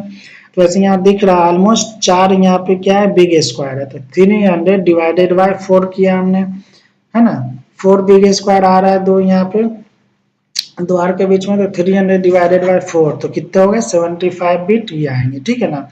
अब जैसा कि हमने ये वीडियो शुरू होने के पहले ही बताया था, normal condition, normal heart rate कितना होते हैं 60/100 बीट पर मिनट। अब नॉर्मल हार्ट रेट इतना होता है। अब नॉर्मल हार्ट के लिए 2 RR इंटरवल कितना होना चाहिए, 3 से 5 बिग स्क्वायर होना चाहिए, कम से कम 3 और ज़्यादा से ज़्यादा 5।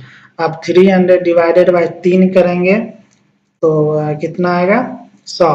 ठीक है, तो 100 नॉर्मल हार्ट रेट 100 60 से लेके 100 के बीच में है ना, मतलब 60 to 100 है। तो मिनिमम बिग स्क्वायर जो होना चाहिए 2 RR इंटरवल में, वही बता रहा है नॉर्मल हार्ट रेट के लिए 3 और ज्यादा ज्यादा 5। 3 से कम है तो ब्रेडिकार्डिया में चला जाएगा, 3 से ज्यादा है तो टेकिकार्डिया में चला जाएगा। ठीक है ना। तो अब यहाँ पे 5 लेंगे, 300 डिवाइडेड बाय 5 तो 60 हार्ट रेट आया। ठीक है ना, तो ये चीज़ हो गई। तो इसका मतलब ये हुआ, मैंने एक समराइज फॉर्म में बताने की आपको कोशिश करी। नॉर्मल हार्ट रेट 60 to 100 होते हैं, लेकिन नॉर्मल हार्ट रेट के लिए 2 RR इंटरवल के लिए कितना होना चाहिए, कम से कम 3, ज़्यादा से ज़्यादा 5 बिग स्क्वायर होने चाहिए 2 कंसेक्यूटिव RR के लिए, नॉर्मल हार्ट रेट होने के लिए। इसका मतलब ये हुआ कि अगर 2 RR इंटरवल में 3 से 5 बिग स्क्वायर तक आ रहा है तो नॉर्मल हार्ट रेट हुआ। ठीक है ना। अगर 3 से कम आ रहा है तो वो कहाँ चला जाएगा, टेकिकार्डिया में। ठीक है, नंबर ऑफ बिग स्क्वायर अगर 3 से कम आ रहा है, ये मैं इसलिए बता रहा हूँ कि इसके बेस पे टेकिकार्डिया और ब्रेडिकार्डिया। टेकिकार्डिया हम उसको बोलते हैं कि जब हार्ट रेट 100 से ज्यादा हो जाना। ठीक है ना, ब्रेडिकार्डिया बोलते हैं हार्ट रेट जब 60 से कम हो जाना। ठीक है, तो अगर नंबर ऑफ बिग स्क्वायर 3 से कम है तो हार्ट रेट क्या आएगा, अब यहाँ पे हमने डिवाइड किया ना 300 डिवाइडेड बाय 3 तो कितना आएगा 100 आएगा। अगर हार्ट रेट 100 से ज्यादा है तो वो क्या होता है, टैकीकार्डिया होता है। अब जैसे यहाँ पे देखिए 2 आर इंटरवल के बीच में हमको काउंट करना है बिग स्क्वायर, तो ऑलमोस्ट 1.4 आ रहा है, तो 300 डिवाइडेड बाय 1.4 ये कितना हो गया, 215 बीट पर मिनट हो गया। आता है पेशेंट को, जब आप कार्डियक मॉनिटर पर देखेंगे ना, तो टैकीकार्डिया पेशेंट होगा तो 200, 250, 300 तक हार्ट रेट पहुंच जाता है। फिर उसको कंट्रोल करते हैं तो इंजेक्शन वगैरह देते हैं, कॉर्टिसोन का उसका फार्मूला होता है, वो चीज़ें बात की चीज़ है, वो क्या करने वाला है अभी हमें समझना है। पहले डायग्नोसिस करता है हो क्या रहा है, वो तो ट्रीटमेंट पार्ट है ना, उसका वीडियो मैं बाद में बना दूंगा, लेकिन अभी डायग्नोसिस करना है कि हो क्या रहा है। तो आई होप यहाँ तक समझ में आया होगा। अब हम बात करते हैं कंडीशन फॉर ब्रेडिकार्डिया। ब्रेडिकार्डिया हमने बोला ना 60 से कम होगा हार्ट रेट तो ब्रेडिकार्डिया होगा, टैकीकार्डिया 100 से ज्यादा। तो नंबर ऑफ बिग स्क्वायर अगर 5 से ज्यादा हो, ठीक है, तो आप 300 डिवाइडेड बाय 5 करें तो 60 आए, ठीक है, तो 160 आए, तो ये ब्रेडिकार्डिया होगा। अब जैसे यहाँ 2 आर इंटरवल में ऑलमोस्ट 8 बिग स्क्वायर आ रहे हैं, काउंट करना आप जूम करके, तो 8 ऑलमोस्ट 8 बिग स्क्वायर आ रहे हैं, तो 300 डिवाइडेड बाय 8 कितना है, 38 बीट पर मिनट आया, ठीक है ना। तो अब यहाँ पे किसमें जा रहा है, टैकीकार्डिया में जा रहा है, ठीक है। तो अब एक चीज और हमको देखने को मिलता है यहाँ से, एक चीज और, अगर 25 से 30 हार्ट रेट किसी पेशेंट का आ रहा है, ठीक है, यानी ब्रेडिकार्डिया का जब आएगा 25 से 30, ये एक एक्स्ट्रा पॉइंट बता रहा हूँ, ठीक है ना, तो वो पेशेंट कंप्लीट हार्ट ब्लॉक में रहता है, ठीक है, कंप्लीट हार्ट ब्लॉक में रहता है वो। जब ये पहचानने का तरीका आएगा, 25 से 30 हार्ट रेट आ रहा है तो कंप्लीट वो हार्ट ब्लॉक में। तो आई होप यहाँ तक समझ में आया होगा। टी रेट क्या होते हैं, रेगुलर रिदम है तो रेट कैसे कैलकुलेट करेंगे, टैकीकार्डिया क्या होता है, ब्रेडिकार्डिया क्या होता है, आगे चलते हैं। अगर इरेगुलर रिदम है, रिदम कैलकुलेट करना हमने जस्ट अभी बताया, रेगुलर रिदम अगर आ रहा है तो हार्ट रेट कैलकुलेट करते हैं नंबर ऑफ आर वेव्स, है ना, आर वेव्स कितने आ रहे हैं 30 बिग स्क्वायर में, उसको मल्टीप्लाई करना है 10 से, उसको हम बोलते हैं रेगुलर रिदम, ठीक है ना, sorry irregular rhythm. Number of irregular rhythm के लिए हार्ट रेट, अगर रेगुलर रिदम है तो हार्ट रेट निकालना है तो नंबर ऑफ आर वेव्स देखने हैं 30 बिग स्क्वायर में, उसको मल्टीप्लाई करना है 10 से। अब उसको देखते, ये इमेज बना, यहाँ पे हमने काउंट किया, क्या काउंट किया, 30 बिग स्क्वायर। सबसे पहले देख लिए रिदम, रिदम यहाँ पे क्या इरेगुलर है, ठीक है ना, हाँ इरेगुलर रिदम में हमको हार्ट रेट निकालना है, समझ में नहीं आ रहा है तो 30 बिग स्क्वायर काउंट करना है, ठीक है ना, कितने 30 बिग स्क्वायर काउंट करने हैं और उसमें देखने हैं कि आर वेव कितने आ रहे हैं। तो 1 2 यहाँ से हमने नंबरिंग किया, अब काउंट करना, 30 बिग स्क्वायर हमने काउंट किया यहाँ पे, ठीक है ना।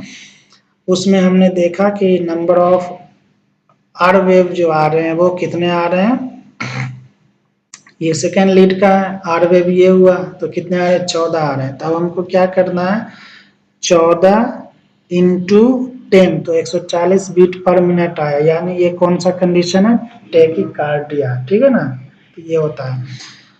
तो रेट में हम दो ही चीज देखते हैं, रिदम रेगुलर है तो बहुत आसान है, अगर इरेगुलर है तो हम दो क्या करेंगे, आर वेव को काउंट करेंगे 30 बीट बिग बॉक्स में, बिग स्क्वायर में, और उसको 10 से मल्टीप्लाई कर देंगे तो ये आपका निकल के आ जाएगा हार्ट बीट, उससे हम बनाएंगे। अब यहाँ पे बहुत, ये तो हमने वो था थ्योरी के फॉर्म में बताया चीज को, अब यहाँ पे देखना है टैकीकार्डिया अगर 100 से हार्ट रेट 100 से ज्यादा और टैकीकार्डिया होगा तो हम क्यूआर्स को देखेंगे। क्यूआर्स किस में देखेंगे, सेकेंड लीड और V4 में, मेनली सेकेंड लीड में देखेंगे। तो क्यूआर्स कॉम्प्लेक्स अगर नैरो आ रहा है, ठीक है ना, तो क्या होगा, अब नैरो आ रहा है, नैरो कॉम्प्लेक्स टैकीकार्डिया बन रहा है तो देखेंगे कि रेगुलर नैरो ही बन रहा है क्यूआरएस कॉम्प्लेक्स, या कई दफा होता है कभी नैरो कभी लार्ज, कभी नैरो कभी लार्ज। तो अगर रेगुलरली नैरो कॉम्प्लेक्स बन रहा होगा तो उसमें हम देखेंगे फिर पी वेव को, फिर पी वेव को भी हम किस में देखेंगे, टैकीकार्डिया के लिए तो हम देखेंगे लीड 2 और V4 में देखेंगे, ठीक है ना, कि पी वेव आ रहा है या नहीं आ रहा है, प्रेजेंट है या एब्सेंट है। क्यूआरएस कॉम्प्लेक्स अगर नैरो बन रहा है, नैरो कॉम्प्लेक्स टैकीकार्डिया है, तो हमको ये देखना है कि वो नैरो जो बन रहा है वो रेगुलर बन रहा है या इरेगुलर बन रहा है। अगर रेगुलर बन रहा है तो फिर हम पी वेव को देखेंगे कि पी वेव प्रेजेंट है या एब्सेंट है। अगर पी वेव प्रेजेंट है तो साइनस टैकीकार्डिया होगा या एट्रियल फ्लटर बोलते हैं इसको, ठीक है। पी वेव अगर प्रेजेंट है तो साइनस टैकीकार्डिया या एट्रियल फ्लटर। उसके बाद अगर रेगुलरली क्यूआरएस कॉम्प्लेक्स जो है वो नैरो बन रहा है, ठीक है ना, लेकिन पी वेव एब्सेंट है तो वो एसवीटी आएगा, ठीक है। इसको एसवीटी भी लिखते हैं, सुप्रा वेंट्रिकुलर टैकीकार्डिया, या पीएसवीटी भी लिखते हैं, ठीक है। तो दोनों वही चीज होता है, जनरली एसवीटी लिखते हैं, पीएसवीटी भी कहीं कहीं मिलता है इसी पेपर में, तो ये लिखते हैं, या जंक्शनल टैकीकार्डिया होते हैं, ठीक है। और अगर नैरो कॉम्प्लेक्स क्यूआरएस जो इरेगुलरली बन रहा है तो फिर हम देखेंगे पी वेव प्रेजेंट। अगर पी वेव प्रेजेंट होगा तो फोकल एट्रियल टैकीकार्डिया होगा, ठीक है। इरेगुलर कॉम्प्लेक्स टैकीकार्डिया होगा, ठीक है। अगर इरेगुलरली होगा तो फिर पी वेव अगर एब्सेंट होगा तो एफ होगा, एट्रियल फिब्रिलेशन, ठीक है ना। अगर ब्रॉड कॉम्प्लेक्स टैकीकार्डिया बन रहा है तो फिर हम देखेंगे कि वो रेगुलर बन रहा है या इरेगुलर बन रहा है। अगर रेगुलरली वो ब्रॉड बनता जाए क्यूआरएस कॉम्प्लेक्स तो वीटी होगा, बताया ना। इस चार्ट को एकदम दिमाग में आप छाप लो, इसको बार बार प्रैक्टिस करो, बार बार इस चीज को देखो, दिमाग में छाप लो। इसी चीज के बेसिस पे हमको वहां पे चीज को डायग्नोस करना होता है, ठीक है। इसी से सारा खेल है। फुल फॉर्म ने लिख दिया, आप 4 सेकेंड को देख रहे हैं, ठीक है। अगर हार्ट रेट 60 से कम है, ब्रेडिकार्डिया अगर है तो उसमें हम देखेंगे 3 कंडीशन आता है। अगर क्यूआरएस कॉम्प्लेक्स के पहले पी वेव बन रहा है रेगुलर तो हम देखेंगे पीआर इंटरवल। अगर नॉर्मल पीआर है तो साइनस ब्रेडी होगा, अगर प्रोलॉन्ग पीआर है तो फर्स्ट डिग्री होगा, ठीक है। उसके बाद अगर मोर पी देन क्यूआरएस कॉम्प्लेक्स, यानी अब यहाँ पे बोला गया जैसे ऊपर हमने बताया था ना अभी कि पी वेव पहले दिखना चाहिए खैर क्यूआरएस कॉम्प्लेक्स के पहले, लेकिन कहीं कहीं पे मिस्ड क्यूआरएस कॉम्प्लेक्स हो जाएगा। तो यानी अगर पी वेव ज्यादा हो जाए क्यूआरएस कॉम्प्लेक्स है तो इसमें 2 चीज होंगे, ग्रेजुअली प्रोलॉन्ग हो रहा है पीयर इंटरवल, या पीयर इंटरवल जो है वो फिक्स्ड है। अगर ग्रेजुअली मतलब धीरे धीरे पहले 1 बॉक्स हुआ, फिर 1.5 बॉक्स हुआ, फिर 2 बॉक्स हुआ पीआर इंटरवल का, तो ये सेकेंड डिग्री हार्ट ब्लॉक होगा, ठीक है। उसके बाद अगर पीआर इंटरवल फिक्स्ड है, यानी एक बॉक्स का पीआर इंटरवल आ रहा है, एक बॉक्स का आ रहा है, तो वो फिक्स्ड पीआर इंटरवल है, वो सेकेंड डिग्री हार्ट ब्लॉक में होता है। ये चीज बहुत समझना है अच्छे से, बहुत लोगों को ये चीजें नहीं आती है जिसकी वजह से डायग्नोस करने में चीजें प्रॉब्लम होती है। उसका no relation of P and Q wave होगा ही नहीं, कभी बन रहा है कभी नहीं बन रहा, कोई थर्ड डिग्री ब्लॉक होगा जिसको कंप्लीट हार्ट ब्लॉक बोलते हैं, ठीक है। ये अब एक्सिस की बात करेंगे। एक्सिस को हम कहाँ पे कैलकुलेट करना है, किस लीड में देखना है, पहले चीज तो क्या कैलकुलेट करना है, किस लीड में देखने हैं और किस तरीके से देखना है, बस पूरा ये 3 चीज पे इसी का खेल। अगर ये 3 चीज आपको सही से आ गई तो ईसीजी आप फटाफट करके डायग्नोस करके पेशेंट का ट्रीटमेंट स्टार्ट करके चिल करोगे फिर। तो एक्सिस की बात कर रहे हैं तो इसको हमने देखना है लीड सेकेंड और एवीएफ। नॉर्मल एक्सिस डायरेक्शन जो होता है डाउनवर्ड, फॉरवर्ड, टूवर्ड्स, लेफ्ट होते हैं, ठीक है। नॉर्मल एक्सिस जो होते हैं हार्ट का -30 डिग्री टू +90 डिग्री तक नॉर्मल होते हैं। अब इसको कैलकुलेट कैसे करना है एक्सिस को, तो एक्सिस कैलकुलेट करना है height of R wave minus करना है डेप्थ ऑफ एस वेव, ठीक है। इसको याद करना, आर माइनस एस करना है, ठीक है। ये फार्मूला आपको याद रखना, इसी का सारा खेल है। तो आइए, ये हमने इमेज में बताया, आप यहाँ से देख सकते हो, आप देख लो। ये देखना है लीड फर्स्ट और एवीएफ क्या करना, आर माइनस एस करना, ठीक है। तो height of R, depth of S minus करेंगे, माइनस करने के बाद अगर अब यहाँ पे देखिए एक चार्ट फॉर्म में हमने बताया है, दोनों को हमने लीड 1 में माइनस किया, अगर माइनस करने के बाद पॉजिटिव आया, और एवीएफ में भी हमने आर माइनस एस किया, वो भी पॉजिटिव आया, है ना। यानी एवीएफ और लीड 1 का जो हमने माइनस किया, दोनों का सेपरेट दोनों पॉजिटिव आया, तो ये क्या होता है, नॉर्मल एक्सिस होते हैं, ठीक है। अगर हमने दोनों को माइनस किया लेकिन दोनों निगेटिव आया तो इसको हम एक्सट्रीम एक्सिस डेविएशन बोलते हैं, ठीक है। अभी मैं इसका फिर बताऊंगा, पहले नॉर्मल चीज समझा रहा हूँ, बता रहा हूँ, फिर उसके बाद मैं बताऊंगा क्या क्या होते हैं। एक्सट्रीम एक्सिस डेविएशन होगा तो क्या डिजीज होगा, क्या हो सकता है, ठीक है। तो अब यहाँ पे देखते हैं, हमने लीड वन में R-S किया, पॉजिटिव आया, लेकिन एफ में किया तो निगेटिव आया, तो इसमें क्या होगा, LAD होगा, लेफ्ट एक्सिस डेविएशन। अगर हमने माइनस किया R-S, ठीक है, लीड वन में निगेटिव आ गया, AVF में किया पॉजिटिव, तो राइट एक्सिस डेविएशन हुआ। इस चार्ट को आपको दिमाग में एकदम छाप लेना है, ठीक है। हो सकता है इस वीडियो को 2 बार देखना पड़े, 3 बार देखना पड़े, तो थोड़ा थोड़ा करके आप इस चीज को एक एक चीज समझो, उसको अपने कॉपी पेन पे लिखो अच्छे से, और उसको एक एक चीज करके अच्छे से समझ के फिर आगे बढ़ो। खिचड़ी मत पकाना, एक ही दिन सारा वीडियो नहीं देखना है, हाँ स्किप करके नहीं देखना, लेकिन थोड़ा थोड़ा करके पूरा देखना। एक दिन भी अच्छे से देखोगे, इसको नोट्स फॉर्म में बनाओगे, फटाफट सब चीजें समझ में आ जाएगी, ठीक है। तो एक्सिस के लिए हमने लीड वन लीड एफ देखना है, R-S किया, दोनों लीड वन और लीड एफ में तो पॉजिटिव है तो नॉर्मल एक्सिस है, दोनों नेगेटिव आया तो एक्सट्रीम एक्सिस डेविएशन है। लीड वन अगर पॉजिटिव आया, ठीक है, लीड वन, आंख बंद करो फिर ये सब करो। लीड वन अगर पॉजिटिव आया, AVF निगेटिव आया तो लेफ्ट एक्सिस डेविएशन है, ठीक है। और अगर लीड वन नेगेटिव आया और AVF पॉजिटिव आया तो वो क्या है, राइट एक्सिस डेविएशन। अब हम आते हैं, लेफ्ट एक्सिस डेविएशन होगा तो क्या क्या डिजीज हो सकता है, इसको अच्छे से समझो, ठीक है। तो लेफ्ट साइड हार्ट इनलार्जमेंट हो सकता है, लेफ्ट एक्सिस डेविएशन होगा तो लेफ्ट साइड हार्ट इनलार्जमेंट यानी लेफ्ट साइड हाइपरट्रोफी हो सकता है, ठीक है ना। तो एग्जांपल इसका किस किस वजह से हो सकता है भैया, तो हाइपरटेंशन के केस में क्या होगा, लेफ्ट साइड हार्ट इनलार्जमेंट होगा। एओर्टिक स्टेनोसिस में, लेफ्ट वेंट्रिकुलर हाइपरट्रोफी में, है ना, left bundle branch block, LBB, L से हो गया लेफ्ट, BBB से बंडल ब्रांच ब्लॉक हो गया, ठीक है। तो लेफ्ट एक्सिस डेविएशन में क्या होता है, लेफ्ट साइड हार्ट इनलार्जमेंट हुआ, उसके क्राइटेरिया है, ठीक है, ये अब नॉर्मल आ गई। फिर राइट एक्सिस डेविएशन में क्या हो गया, राइट साइड हार्ट इनलार्जमेंट होगा, ठीक है, तो राइट वेंट्रिकुलर हो गया, ठीक है ना, right ventricular side heart enlargement होगा, ठीक है। तो इसमें राइट वेंट्रिकुलर में हो सकता है हाइपरट्रोफी, राइट वेंट्रिकुलर हाइपरट्रोफी के केस में राइट एक्सिस डेविएशन होते हैं, COPD हो गया, ओबेसिटी हो गया, पल्मोनरी हाइपरटेंशन हो गया जिसको PH बोलते हैं, और राइट बंडल ब्रांच ब्लॉक इसमें होगा तो क्या होगा,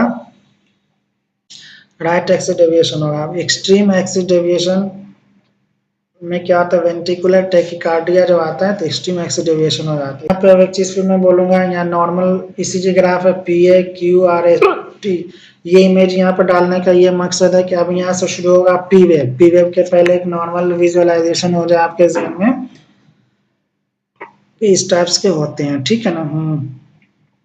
अब आते हैं P वेव, अब यहाँ से बहुत अच्छे समझना है, और P वेव को हम चेक करते हैं लीड सेकेंड, V1 और AVR में, ठीक है, इस तीनों में हमको चेक करना है। मेन हमको लीड सेकेंड में चेक करना है, ठीक है ना, ये मेन लीड में करना है, एक्स्ट्रा और तो भी में करना है। ये हमने ऊपर बताया, ये एटेल डिपोलाइजेशन से होते हैं। अब P वेव का जो होता है नॉर्मल लेंथ, ठीक है, 2.5 से 3 स्मॉल स्क्वायर का लेंथ होना चाहिए, यानी ये जो होना चाहिए लेंथ, इसको बोल रहे हैं 2.5 से 3 स्मॉल स्क्वायर का होने चाहिए, और हाइट होने चाहिए आपका 2.5 स्मॉल स्क्वायर, ठीक है। अगर इतने आ रहा है तो आपका P वेव नॉर्मल है, ठीक है।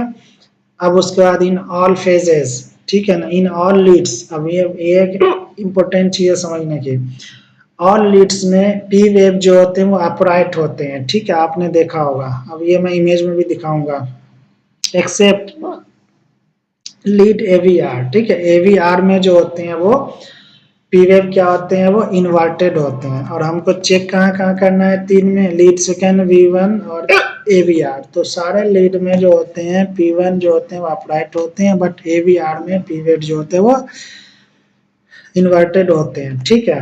उसके बाद V1 में जो होते हैं वो P वेव बाइफेजिक होते हैं, ये नॉर्मल कंडीशन है, ये ग्राफ का पहचानने का तरीका है, ठीक है ना।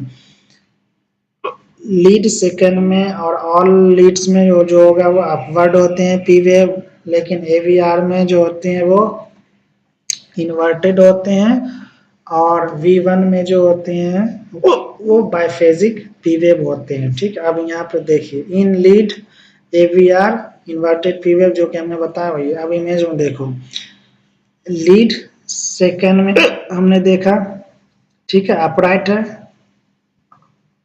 बाकी V1 में देखिए बाइफेजिक इसमें दिख रहा है ना V1 में, और AVR में देखिए इन्वर्टेड होगा। हाँ, यहाँ पे देखिए इन्वर्टेड पी वेव है, यहाँ बाइफेजिक टाइप का थोड़ा लग रहा है ना, इस तरीके से ग्राफ आ रहा है, ऐसे जा रहा है। ठीक है, इस तरीके का ग्राफ बन रहा है ना AVR में, ये होगा इन्वर्टेड हो गया, है ना। और V1 में बाइफेजिक दिख रहा है, इस तरीके का ग्राफ जो ऊपर इमेज में दिखा है, तो वही चीज है। ठीक है ना। हाँ, अब abnormalities of P wave, P wave अगर एबनॉर्मल है तो क्या क्या होंगे उसकी बात करेंगे। कहाँ देखना है, मेनली लीड सेकंड में देखना है। ठीक है ना। अब यहाँ पे देखिए पी वेव इस तरीके का है तो नॉर्मल है, अगर इस तरीके का आ रहा है तो राइट एट्रियम एनलार्जमेंट होगा, इस तरीके का आ रहा है तो लेफ्ट एट्रियम एनलार्जमेंट होगा, दोनों आ रहा है तो राइट प्लेन। ठीक है ना। जब चेम्बर हाइपरट्रोफी पढ़ेंगे तो ये सारे वेव्स वहां पे आएंगे। ठीक है ना, ये सारे सेकेंड लीड का, तो इसलिए ये यहाँ पे हमने बताया है। ठीक है, इस तरीके का भी आएगा एम टाइप का। ठीक है ना। अब देखिए एबनॉर्मलिटीज, अगर हाइट जो होती है पी वेव की, हाइट कितना था, नॉर्मल 2.5 था, 2.5 2.5 स्मॉल स्क्वायर था। अगर हाइट जो होती है पी वेव की 2.5 स्मॉल स्क्वायर से ज्यादा होती है या टॉल पी वेव बन जाता है, टॉल का मतलब वही हो गया। ठीक है ना। ये किस में होगा, तो राइट एट्रियम एनलार्जमेंट या राइट एट्रियम हाइपरट्रोफी को किस में होगा, COPD में होगा, पी पल्मोनेल में होगा। ठीक है।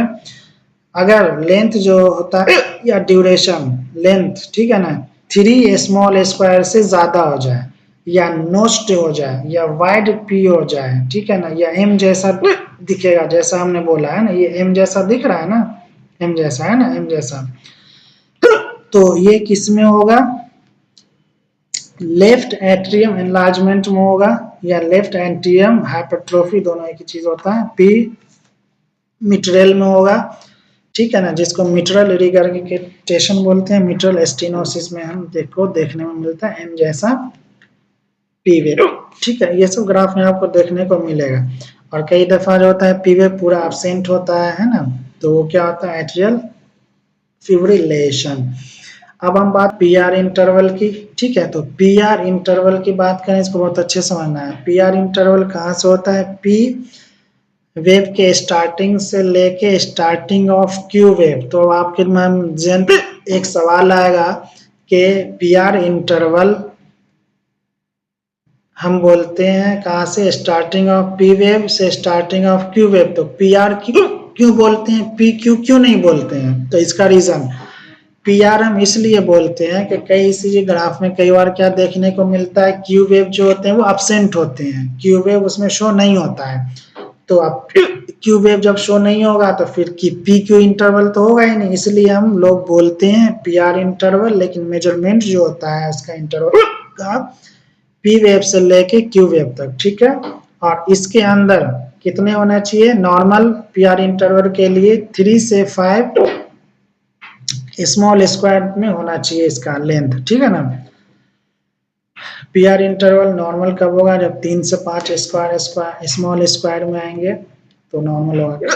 कहाँ चेक करना है, लीड सेकेंड में चेक करना है। ठीक है, अब आते हैं अब नॉर्मलिटीज ऑफ पीआर इंटरवल। अगर पीआर इंटरवल शॉर्ट है यानी 3 स्मॉल स्क्वायर से कम है तो क्या क्या हो सकता है, टैकीकार्डिया में आता है स्मॉल पीआर इंटरवल, चिल्ड्रन के केस में देखने को मिलता है ना, वोल्फ पार्किंसन वाइट सिंड्रोम, है ना, WPW के केस में क्या होता है, शॉर्ट पीआर इंटरवल होते हैं, लॉन गैनोंग लेवाइन सिंड्रोम GL, इसमें पीआर इंटरवल शॉर्ट होता है। अगर लॉन्ग पीआर इंटरवल हो गया, ठीक है, यानी 5 स्मॉल स्क्वायर से ज्यादा हो गया, उसको लॉन्ग बोलते हैं। तो first degree heart block, second degree heart block, complete heart block, elderly age में पीआर इंटरवल लॉन्ग हो जाता है, जैसा ऊपर भी हमने बताया। अब हम बात करें क्यू वेव की। ठीक है ना,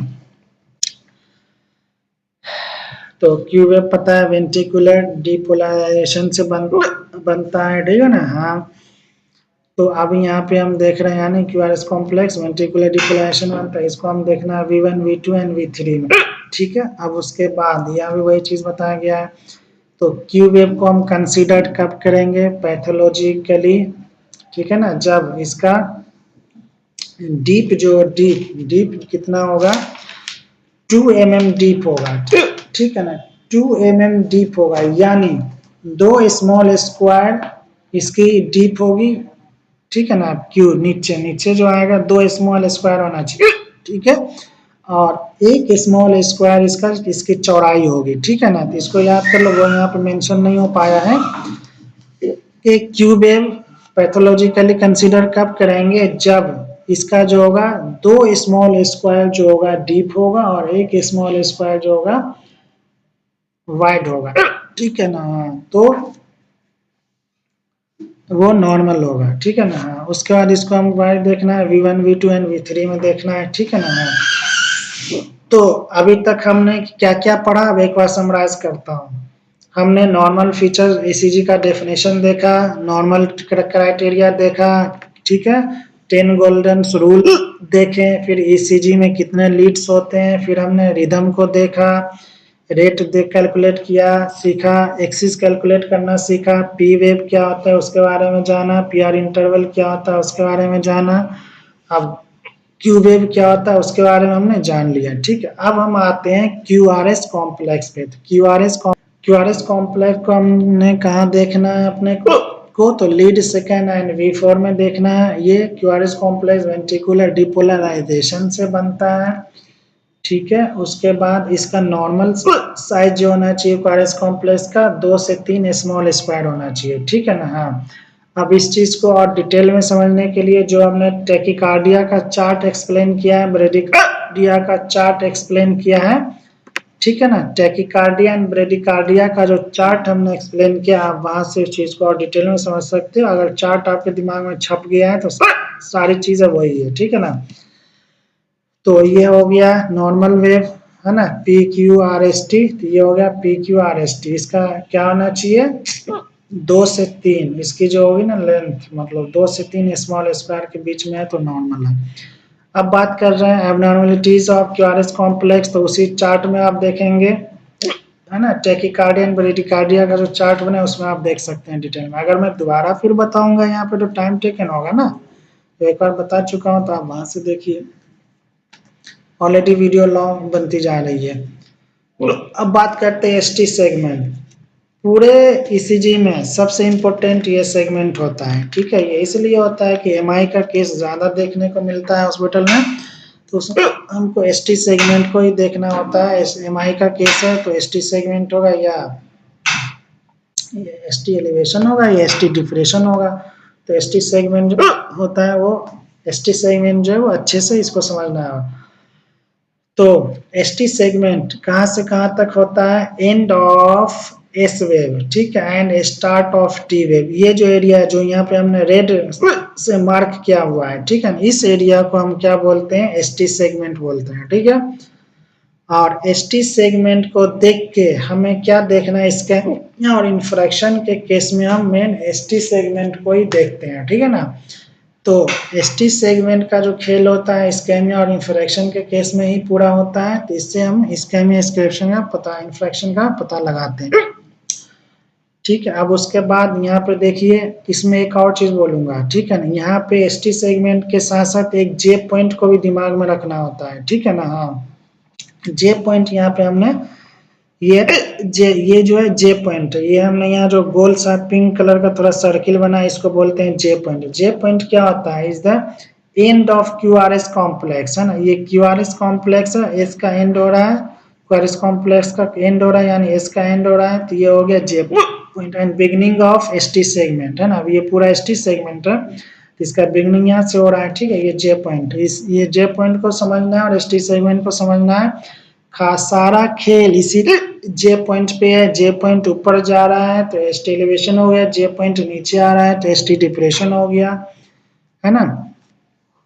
सारा चीज है, यहाँ पे भी जे पॉइंट अच्छे से क्लियरली दिख रहा होगा इमेज में, यहाँ पे भी आप देख सकते हो। अब यहाँ पे देखो जे पॉइंट ऊपर हो गया, ठीक है। तो ये एसटी एलिवेशन हो गया। अब कितना ऊपर हुआ तो वो यहाँ कैलकुलेट करके बताया है कि 4 स्मॉल बॉक्सेस ऊपर हो गए हैं, ठीक है ना।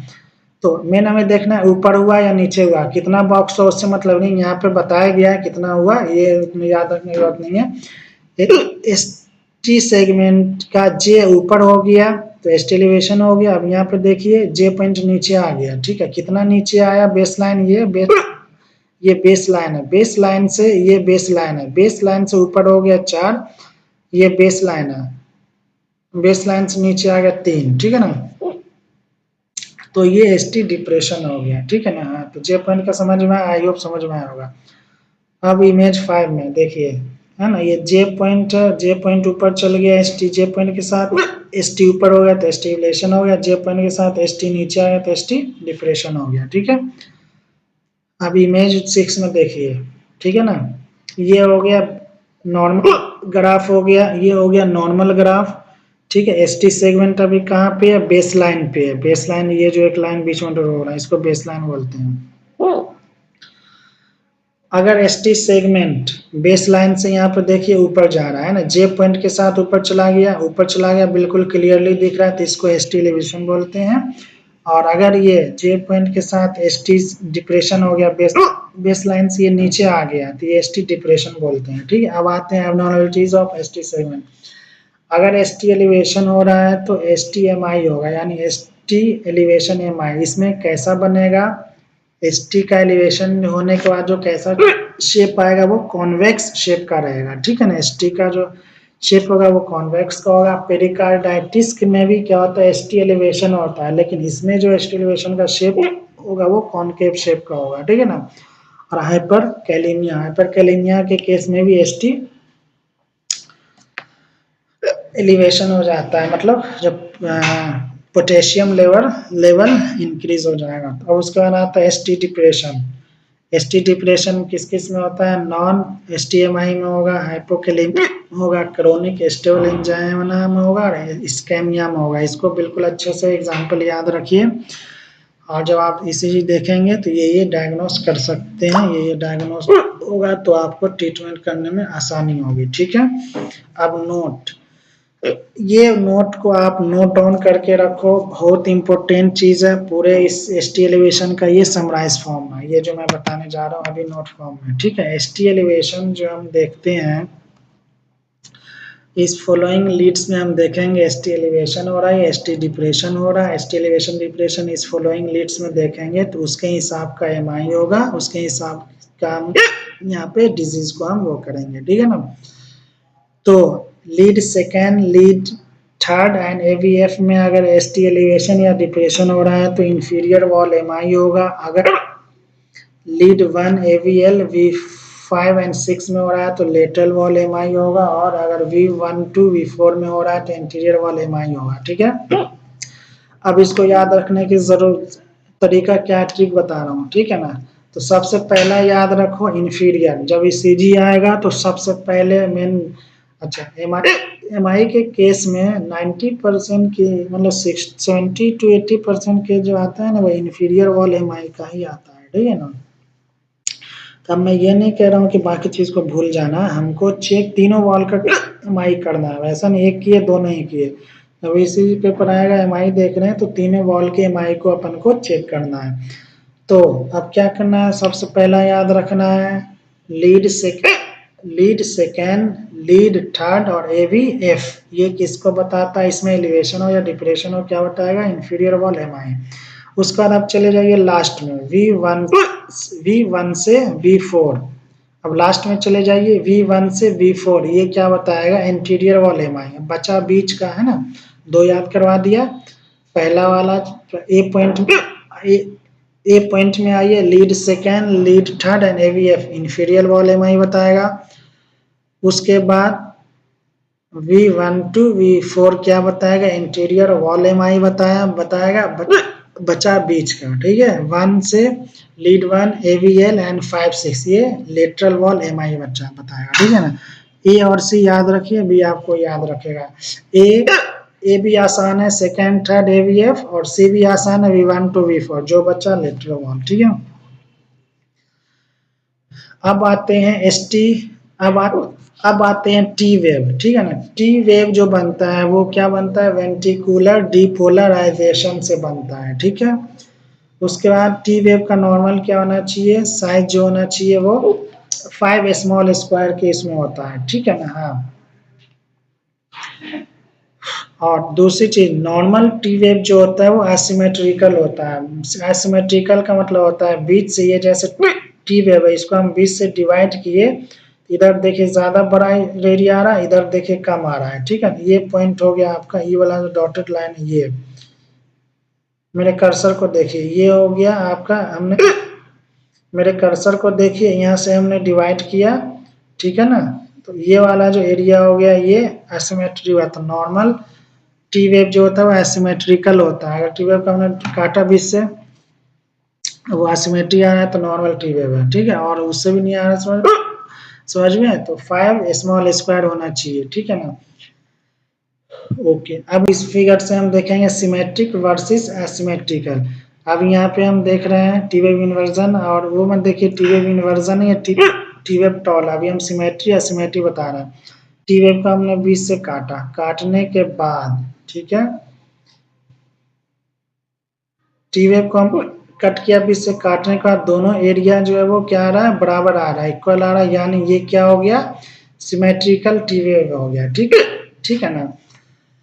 उसके बाद अब हम बात कर रहे हैं इसकी, इसको हमने कट किया तो एरिया देखिए, इधर ज्यादा आ रहा है, इधर कम आ रहा है, ठीक है। इधर जो, जिधर मेरा फिंगर है इधर कम आ रहा है और इधर ज्यादा आ रहा है, यहाँ तक है टी वेव, इधर देखिए कम आ रहा है इतना, और यहाँ तक ये ज्यादा आ रही है, एसिमेट्रिकल। एसिमेट्रिकल है तो गड़बड़ है।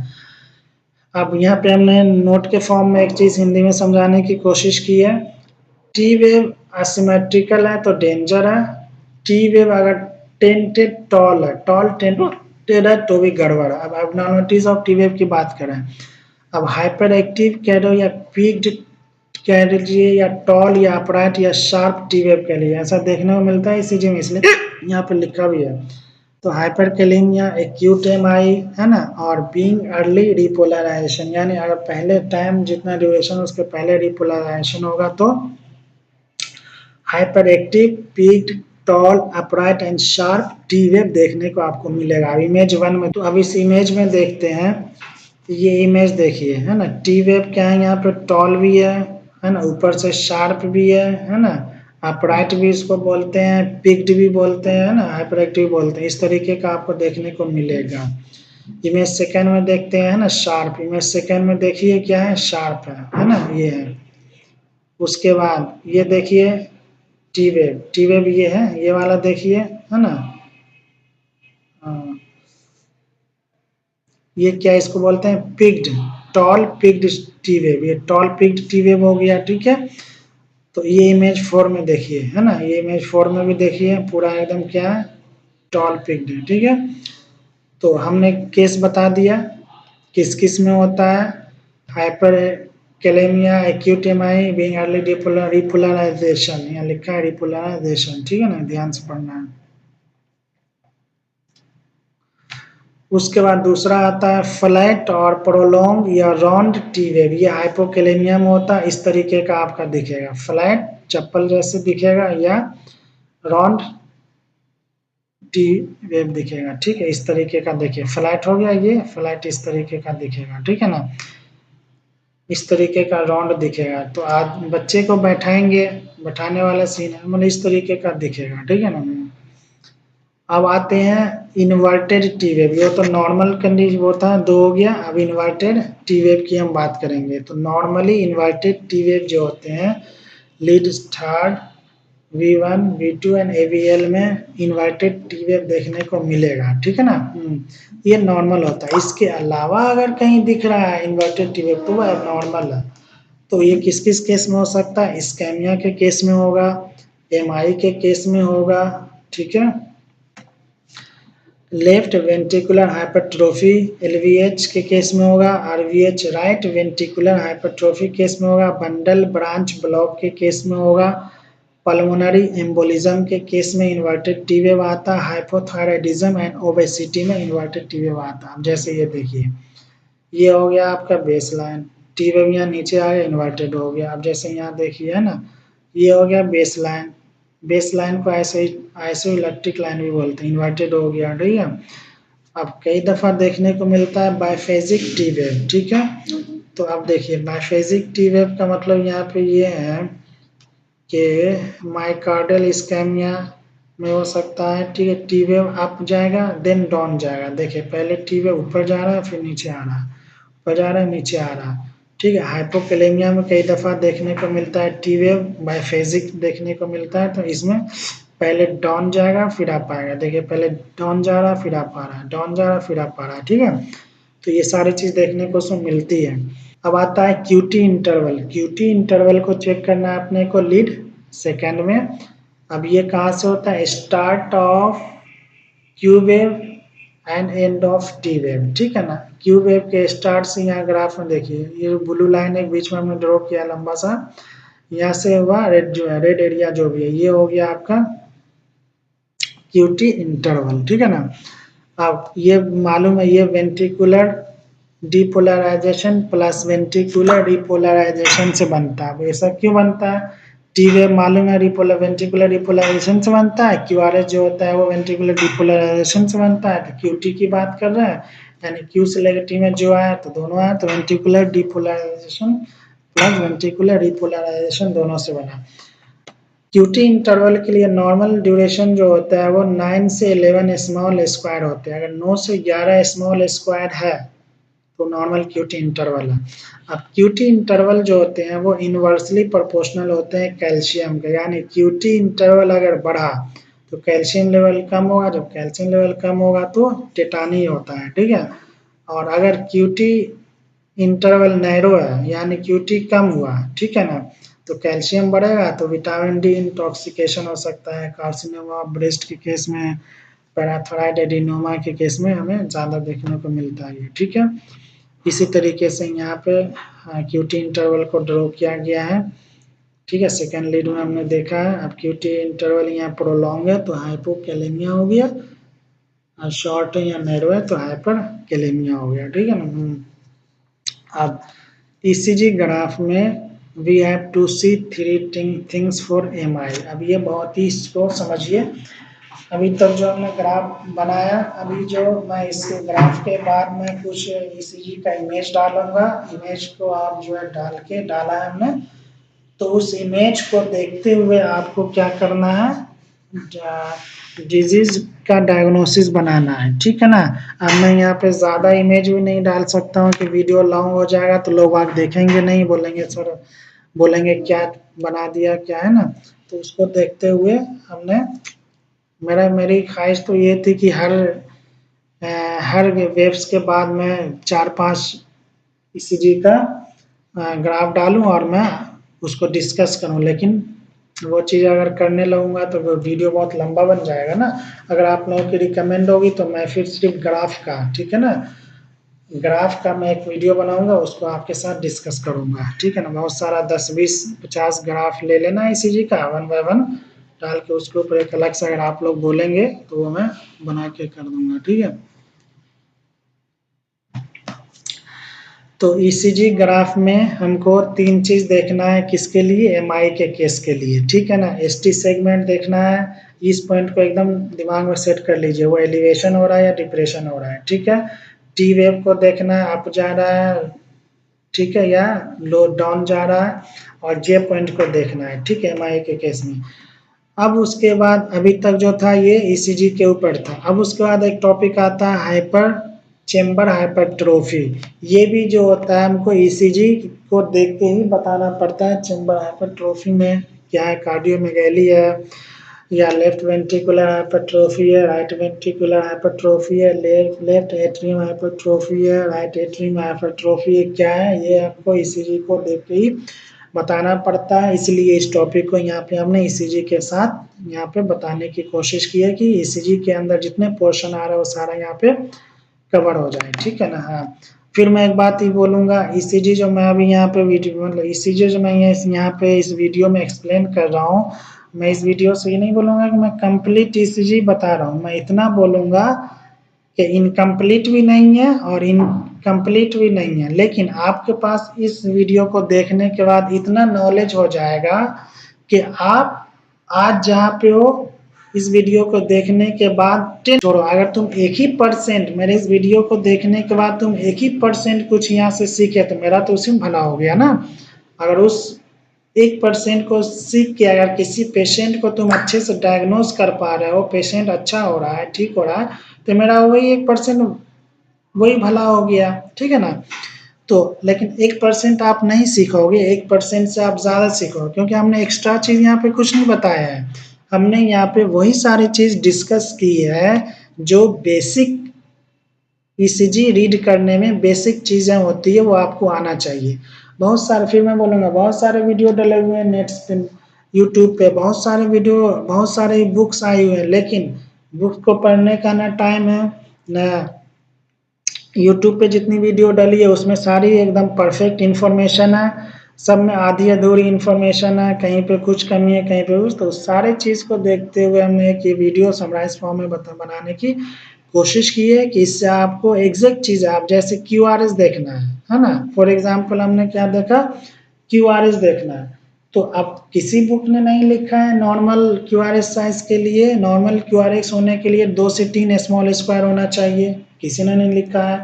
और किसी ने ये भी नहीं लिखा है, मतलब कि किसी ने ये भी नहीं होता है कि किस लीड में देखना है, ठीक है ना। तो ये सारी चीज़ें हैं कि हमने समराइज फॉर्म में बताने की कोशिश की। आइए अब आगे पढ़ते हैं, चेम्बर हाइपरट्रोफी को समझते हैं। तो right atrium and left atrium hypertrophy के लिए हमको पी वेव देखना है, वो भी लीड सेकेंड में, ठीक है ना। हाँ, अब कंडीशन वही है, अगर पी वेव की हाइट 2.5 स्मॉल स्क्वायर से ज़्यादा हो रहा है या टॉल हो रहा है तो राइट एट्रियम हाइपरट्रोफी होगा, ठीक है। ईसीजी पेपर में जो आप देख रहे हो तो मिलेगा।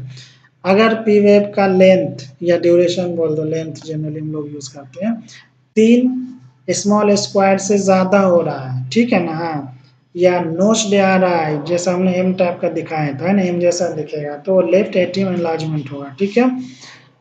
अब उसका फॉर लेफ्ट वेंट्रिकल हाइपरट्रोफी में हम क्या है, लेफ्ट वेंट्रिकल हाइपरट्रोफी, उसके लिए हमें कहाँ देखना है, V2 एंड V5 में देखना है। V2 एंड V5 में क्या देखना है, यही चीज़ तो लोग नहीं बताता है ना। हाँ, क्या है बताओ, लेफ्ट वेंट्रिकल हाइपरट्रोफी होगा तो ऐसा होगा, वैसा ग्राफ होगा, दिस होगा, दैट होगा, अरे वो चीज़ तो होगा ही, वो तो आप बता रहे हो, लेकिन सामने वाला जो, सामने जो ये वीडियो देख रहा है आपका, तो उसको क्या देखना है, किस लीड में देखना है, वो बताएंगे जब तो वो निकालेगा ना। ये जो आप 50 बार एक्सप्लेन कर देंगे, ऐसा होगा वैसा होगा, फीचर्स बता देंगे, मॉर्फोलॉजी बता देंगे वेव का, वो चीज़ है ठीक है, लेकिन कहाँ देखना वो भी तो बताएंगे जब तो सामने वाले को एक मेमोरी बेस्ड चीज़ें याद आएगी। आईसीयू में, सीसीयू में, कैजुअलिटी में, इमरजेंसी में आपकी ड्यूटी लगेगी। कई दफ़ा ओपीडी में चेस्ट पेन लेके आ गया, आप ओपीडी में बैठे हो, चेस्ट पेन लेके आ गया भैया, अब हम ईसीजी तो कराएंगे ही, ईसीजी करा के फिर इको कराना पड़ेगा, ईसीजी के ऊपर ईसीजी में कुछ फाइंडिंग होती है। तो हमें V2 में देखना है डेप्थ ऑफ एस वेव, ठीक है, और हाइट ऑफ आर वेव, ठीक है ना। इस दोनों का हमको प्लस करना है। प्लस करने के बाद अगर 35 या उससे ज़्यादा स्मॉल स्क्वायर आ रहा है या 7 बिग स्क्वायर या उससे ज़्यादा आ रहा है तो लेफ्ट वेंट्रिकुलर हाइपरट्रोफी होगा। अब देखिए लेफ्ट वेंट्रिकुलर हाइपरट्रोफी का समराइज फॉर्म है ना, एक दो लाइन में क्लियर हो गया। लेफ्ट वेंट ईसीजी पेपर आया, फटाफट देखना है हमको, लेफ्ट वेंट्रिकुलर हाइपरट्रोफी बोलना है तो किस में देखना है हमको, V2 एंड V5 में देखना है। उसमें क्या देखना है, V2 का S और V5 का R, दोनों के बॉक्सेस को हमको ऐड कर देना है, ठीक है। ऐड करने के बाद अगर आपको जिसमें सहूलत हो, स्मॉल स्क्वायर काउंट कर रहे हो तो 35 या उससे ज़्यादा होना चाहिए, अगर बिग स्क्वायर देख रहे हो दोनों मिला के तो 7 या उससे ज़्यादा होगा तो लेफ्ट वेंट्रिकल हाइपरट्रोफी होगा। बहुत आसान भाषा में समझा दिया। उसके बाद अब आया right ventricle hypertrophy. Right ventricle hypertrophy में हम क्या देखेंगे, P1 एंड लेफ्ट। अब देखेंगे राइट वेंट्रिकल हाइपरट्रोफी में क्या देखेंगे, V1 एंड V2 को चेक करना है, ठीक है। तो अब V1 एंड V2 में QRS टॉल होगा, ठीक है ना, टॉल होकर V पॉजिटिव हो जाएगा, यानी अपर की तरफ हो जाएगा तो बेस लाइन से, ठीक है ना। हाँ, इतना याद रखना है। लेफ्ट राइट वेंट्रिकुलर हाइपरट्रोफी के लिए V1 V2 में देखना है। V1 V2 में क्या देखना है, QRS देखना है। अगर QRS देखे वो टॉल होगा, ठीक है ना। QRS टॉल है, टॉल होने के बाद होकर पॉजिटिव हो जाएगा, यानी बेसलाइन से ऊपर चल जाएगा, तो राइट वेंट्रिकल हाइपरट्रोफी होगा। अब यहाँ पे एक पॉइंट समझना, नॉर्मली अभी मैं इस फिगर में बताऊंगा इमेज में, आप पहले थोड़ा पॉइंट को समझा दूं क्या देखना है। नॉर्मली ईसीजी में क्यूआरएस जो होता है V1 एंड V2 में नीचे की तरफ होता है, आपने देखा होगा, ठीक है ना। हाँ, नॉर्मल जो होता है V1 में देखिए क्यूआरएस नीचे की तरफ है, V2 में नीचे की तरफ है ना। हाँ, ये इसी की बात हो रही है। V4 V3 एंड V4 में क्यूआरएस जो होता है बराबर होता है। आप देखिए V3 and V4, V3 and V4, ठीक है। बराबर से मतलब जितना ऊपर उतना नीचे, बराबर का मतलब ये है। उसके बाद V5 एंड V6 में क्यूआरएस जो होगा वो पॉजिटिव होता है, ठीक है ना। हाँ, यानी ऊपर की तरफ होता है। V6 में देखिए ऊपर की तरफ है, ठीक है ना। तो ये नॉर्मल कंडीशन है, लेकिन अब यहाँ पे बोल रहा है राइट वेंट्रिकल हाइपरट्रोफी में हमको V1 V2 चेक करना है, नॉर्मल इसमें नेगेटिव होता है। लेकिन इसमें क्या होगा, हाइपरट्रोफी में, राइट वेंट्रिकल हाइपरट्रोफी में V1 V2 जो होगा वो टॉल होकर पॉजिटिव हो जाएगा, ठीक है। अब तो ये आप देखेंगे मिलेगा, यानी V1 V2 में नॉर्मल नेगेटिव होता है तो नेगेटिव नहीं होगा, ये ऊपर की तरफ हो जाएगा, ठीक है ना। ये जो है ये वाला एरिया ये ऊपर चल जाएगा, ये दोनों में, तो राइट वेंट्रिकल हाइपरट्रोफी हो जाएगा। अब आता है बंडल ब्रांच ब्लॉक, ठीक है। बंडल ब्रांच ब्लॉक की हम बात करेंगे, ठीक है। इसको बंडल ब्रांच ब्लॉक देखने के लिए हमको किसमें देखना होता है, V1 को हमको चेक करना है, ठीक है। उसके बाद यहाँ पे इमेज देखिए, बंडल ऑफ हिज है वो दो पार्ट में डिवाइड होता है, राइट बंडल ब्रांच, ठीक है, और लेफ्ट बंडल ब्रांच में, ठीक है। अभी जैसा हमने शुरू में बताया था, जब करंट जो होता है एसए नोड से बी नोड पे आता है, फिर उसके बाद बंडल ऑफ हिस में आता है, बंडल ऑफ हिस के बाद कहाँ जाता है, राइट बंडल ब्रांच में, ठीक है। और लेफ्ट बंडल ब्रांच में बाइफरकेट होता है, फिर लेफ्ट बंडल ब्रांच से लेफ्ट वेंट्रिकल में करंट फ्लो होता है, और राइट बंडल ब्रांच से राइट वेंट्रिकल में करंट फ्लो होता है, ठीक है। ये एक बेस था, समरी था। अब हमको बंडल ब्रांच ब्लॉक को चेक करने के लिए हमको क्या करना है, V1 को चेक करना है, ठीक है ना। अब उसमें क्या चेक करना है वो बता रहे हैं। यहाँ पे हमने हिंदी में भी लिख दिया है आपके, बंडल ब्रांच ब्लॉक के लिए V1 में देखना है QRS ब्रॉड होना चाहिए, ठीक है ना। बंडल ब्रांच ब्रॉच होगा, ब्लॉक होगा तो ब्रॉड QRS देखने को मिलता है, ठीक है। और राइट बंडल ब्रांच ब्लॉक्स में ब्रॉड QRS होगा, बिल्कुल होगा। Broad QR bundle branch block में ही क्या होता है, QRS जो होता है ब्रॉड होता है, ठीक है। तो अब राइट बंडल ब्रांच ब्लॉक में क्या होगा, QRS जो होगा ब्रॉड होगा, ब्रॉड होगा, यानी एम पैटर्न देखने को मिलेगा, ठीक है। यानी V1 जो होगा वो अप होगा, है ना। तो राइट बंडल ब्रांच होगा। अब देखिए V1 है, बिल्कुल है, इसमें क्या बोला है, QRS जो होगा ब्रॉड होगा। अब QRS ब्रॉड है ना, यानी एम पैटर्न देखने को मिलेगा। अब ये देखिए एम पैटर्न दिख रहा है, यहाँ से ऐसे आ रहा है, ऐसे आ रहा है, ऐसे आ रहा है, ऐसे आ रहा है ना। ये एम पैटर्न देखने को मिल रहा है, मतलब यहाँ से ऐसे ऐसे फिर ऐसे, तो एम पैटर्न देखने को मिलेगा। और V1 इसको बोल दिया, V1 अप हो जाएगा, यानी और इसका ऊपर चला गया, इसको V1 बोले, V1 अप हो गया, एम पैटर्न देखने को मिला। अब इमेज 2 में देखते हैं, ठीक है ना। हाँ, V1 है, ठीक है। अब यहाँ पे देखिए, यहाँ पे भी M बन रहा है, ठीक है ना। हाँ, यहाँ पे भी M बन रहा है, यहाँ पे भी M बन रहा है, ठीक है ना। तो यहाँ पे ये हो गया, ठीक है ना। अब इमेज 3 में देखना है, यहाँ पे भी देखिए उस टाइप का M बन रहा है ना, इस टाइप का M बन रहा है, M बन रहा है ना, इस टाइप का M बन रहा है, इस टाइप का M बन रहा है ना। V1 में देखना है मैम, तो ये हो गया। अब इमेज 4 में देखिए, इमेज 4 में देखिए हम, आप बताइए, देखिए इमेज 4 देखिए, इमेज 5 देखिए, पूरा आपको क्लियरली दिखेगा। इमेज 6 देखिए, है ना, बहुत सारे इमेज डाला है। नोट, अब हम बात करें दूसरा, ये तो था राइट बंडल ब्रांच का, अब हम बात कर रहे हैं लेफ्ट बंडल ब्रांच ब्लॉक, ठीक है ना। ये वही चीज होगी, ब्रॉड QRS होगा, यानी इसमें लेफ्ट बंडल ब्रांच ब्लॉक में W पैटर्न देखने को मिलेगा, ठीक है ना। यानी V1 डाउन होगा। आप देखिए ये W बन रहा है ना, इस तरीके का V1 इधर डाउन हो गया, V1 नीचे आ गया। इस तरीके से इस इमेज में देखिए V1 में देखना है, V1 में देखिए W टाइप का बन रहा है, W टाइप का बन रहा है। इसी तरीके से ये मैं थोड़ा फास्ट लेके चल रहा हूँ, वीडियो बहुत लंबा हो गया है। वीडियो को स्किप करके मत देखिएगा, कंप्लीट इन्फॉर्मेशन है। इस तरीके से आप इसमें देखेंगे, ठीक है, इस तरीके से आपको देखने को मिलेगा। हाँ, एक ये है ग्राफ हमने बनाया है, इसमें दोनों कंपेयर किया है, राइट बंडल ब्रांच और लेफ्ट बंडल ब्रांच को ही देखना है, बाकी V1 को देखना है। उसके अलावा और भी चीज़ें यहाँ पे लिखी हुई है, वो चीज़ को नहीं देखना है आपको। अब ये तो हो गया। अब इसके होने के बाद एक समरी मैं बता रहा हूँ, ठीक है ना, ये समरी है। अभी हमने पढ़ा पूरा वीडियो, अब मैं समरी बता रहा हूँ। समरी इसका ये है कि पी वेव कब बनता है, एट्रियल डिपोलराइजेशन से बनेगा। क्यूआरएस कॉम्प्लेक्स कब बनेगा, वेंट्रिकुलर डिपोलराइजेशन से बनता है। टी वेव जो होता है वेंट्रिकुलर रिपोलराइजेशन से बनता है, ठीक है। रिपोलराइजेशन मीन्स कॉन्ट्रैक्शन हो गया, डिपोलराइजेशन मीन्स कॉन्ट्रैक्शन हो गया, रिपोलराइजेशन मीन्स रिलैक्सेशन हो गया। रिदम के लिए हम चेक करेंगे रिदम स्ट्रिप को, जो कि लीड सेकेंड का होता है। रेट के लिए भी हम रिदम स्ट्रिप को देखेंगे, जो कि लीड सेकेंड होता है। एक्सिस के लिए हमको क्या चेक करना है, लीड वन एंड एवीएफ, ठीक है। एक्सिस के लिए हमको चेक करना है लीड वन एंड एवीएफ को चेक करना है।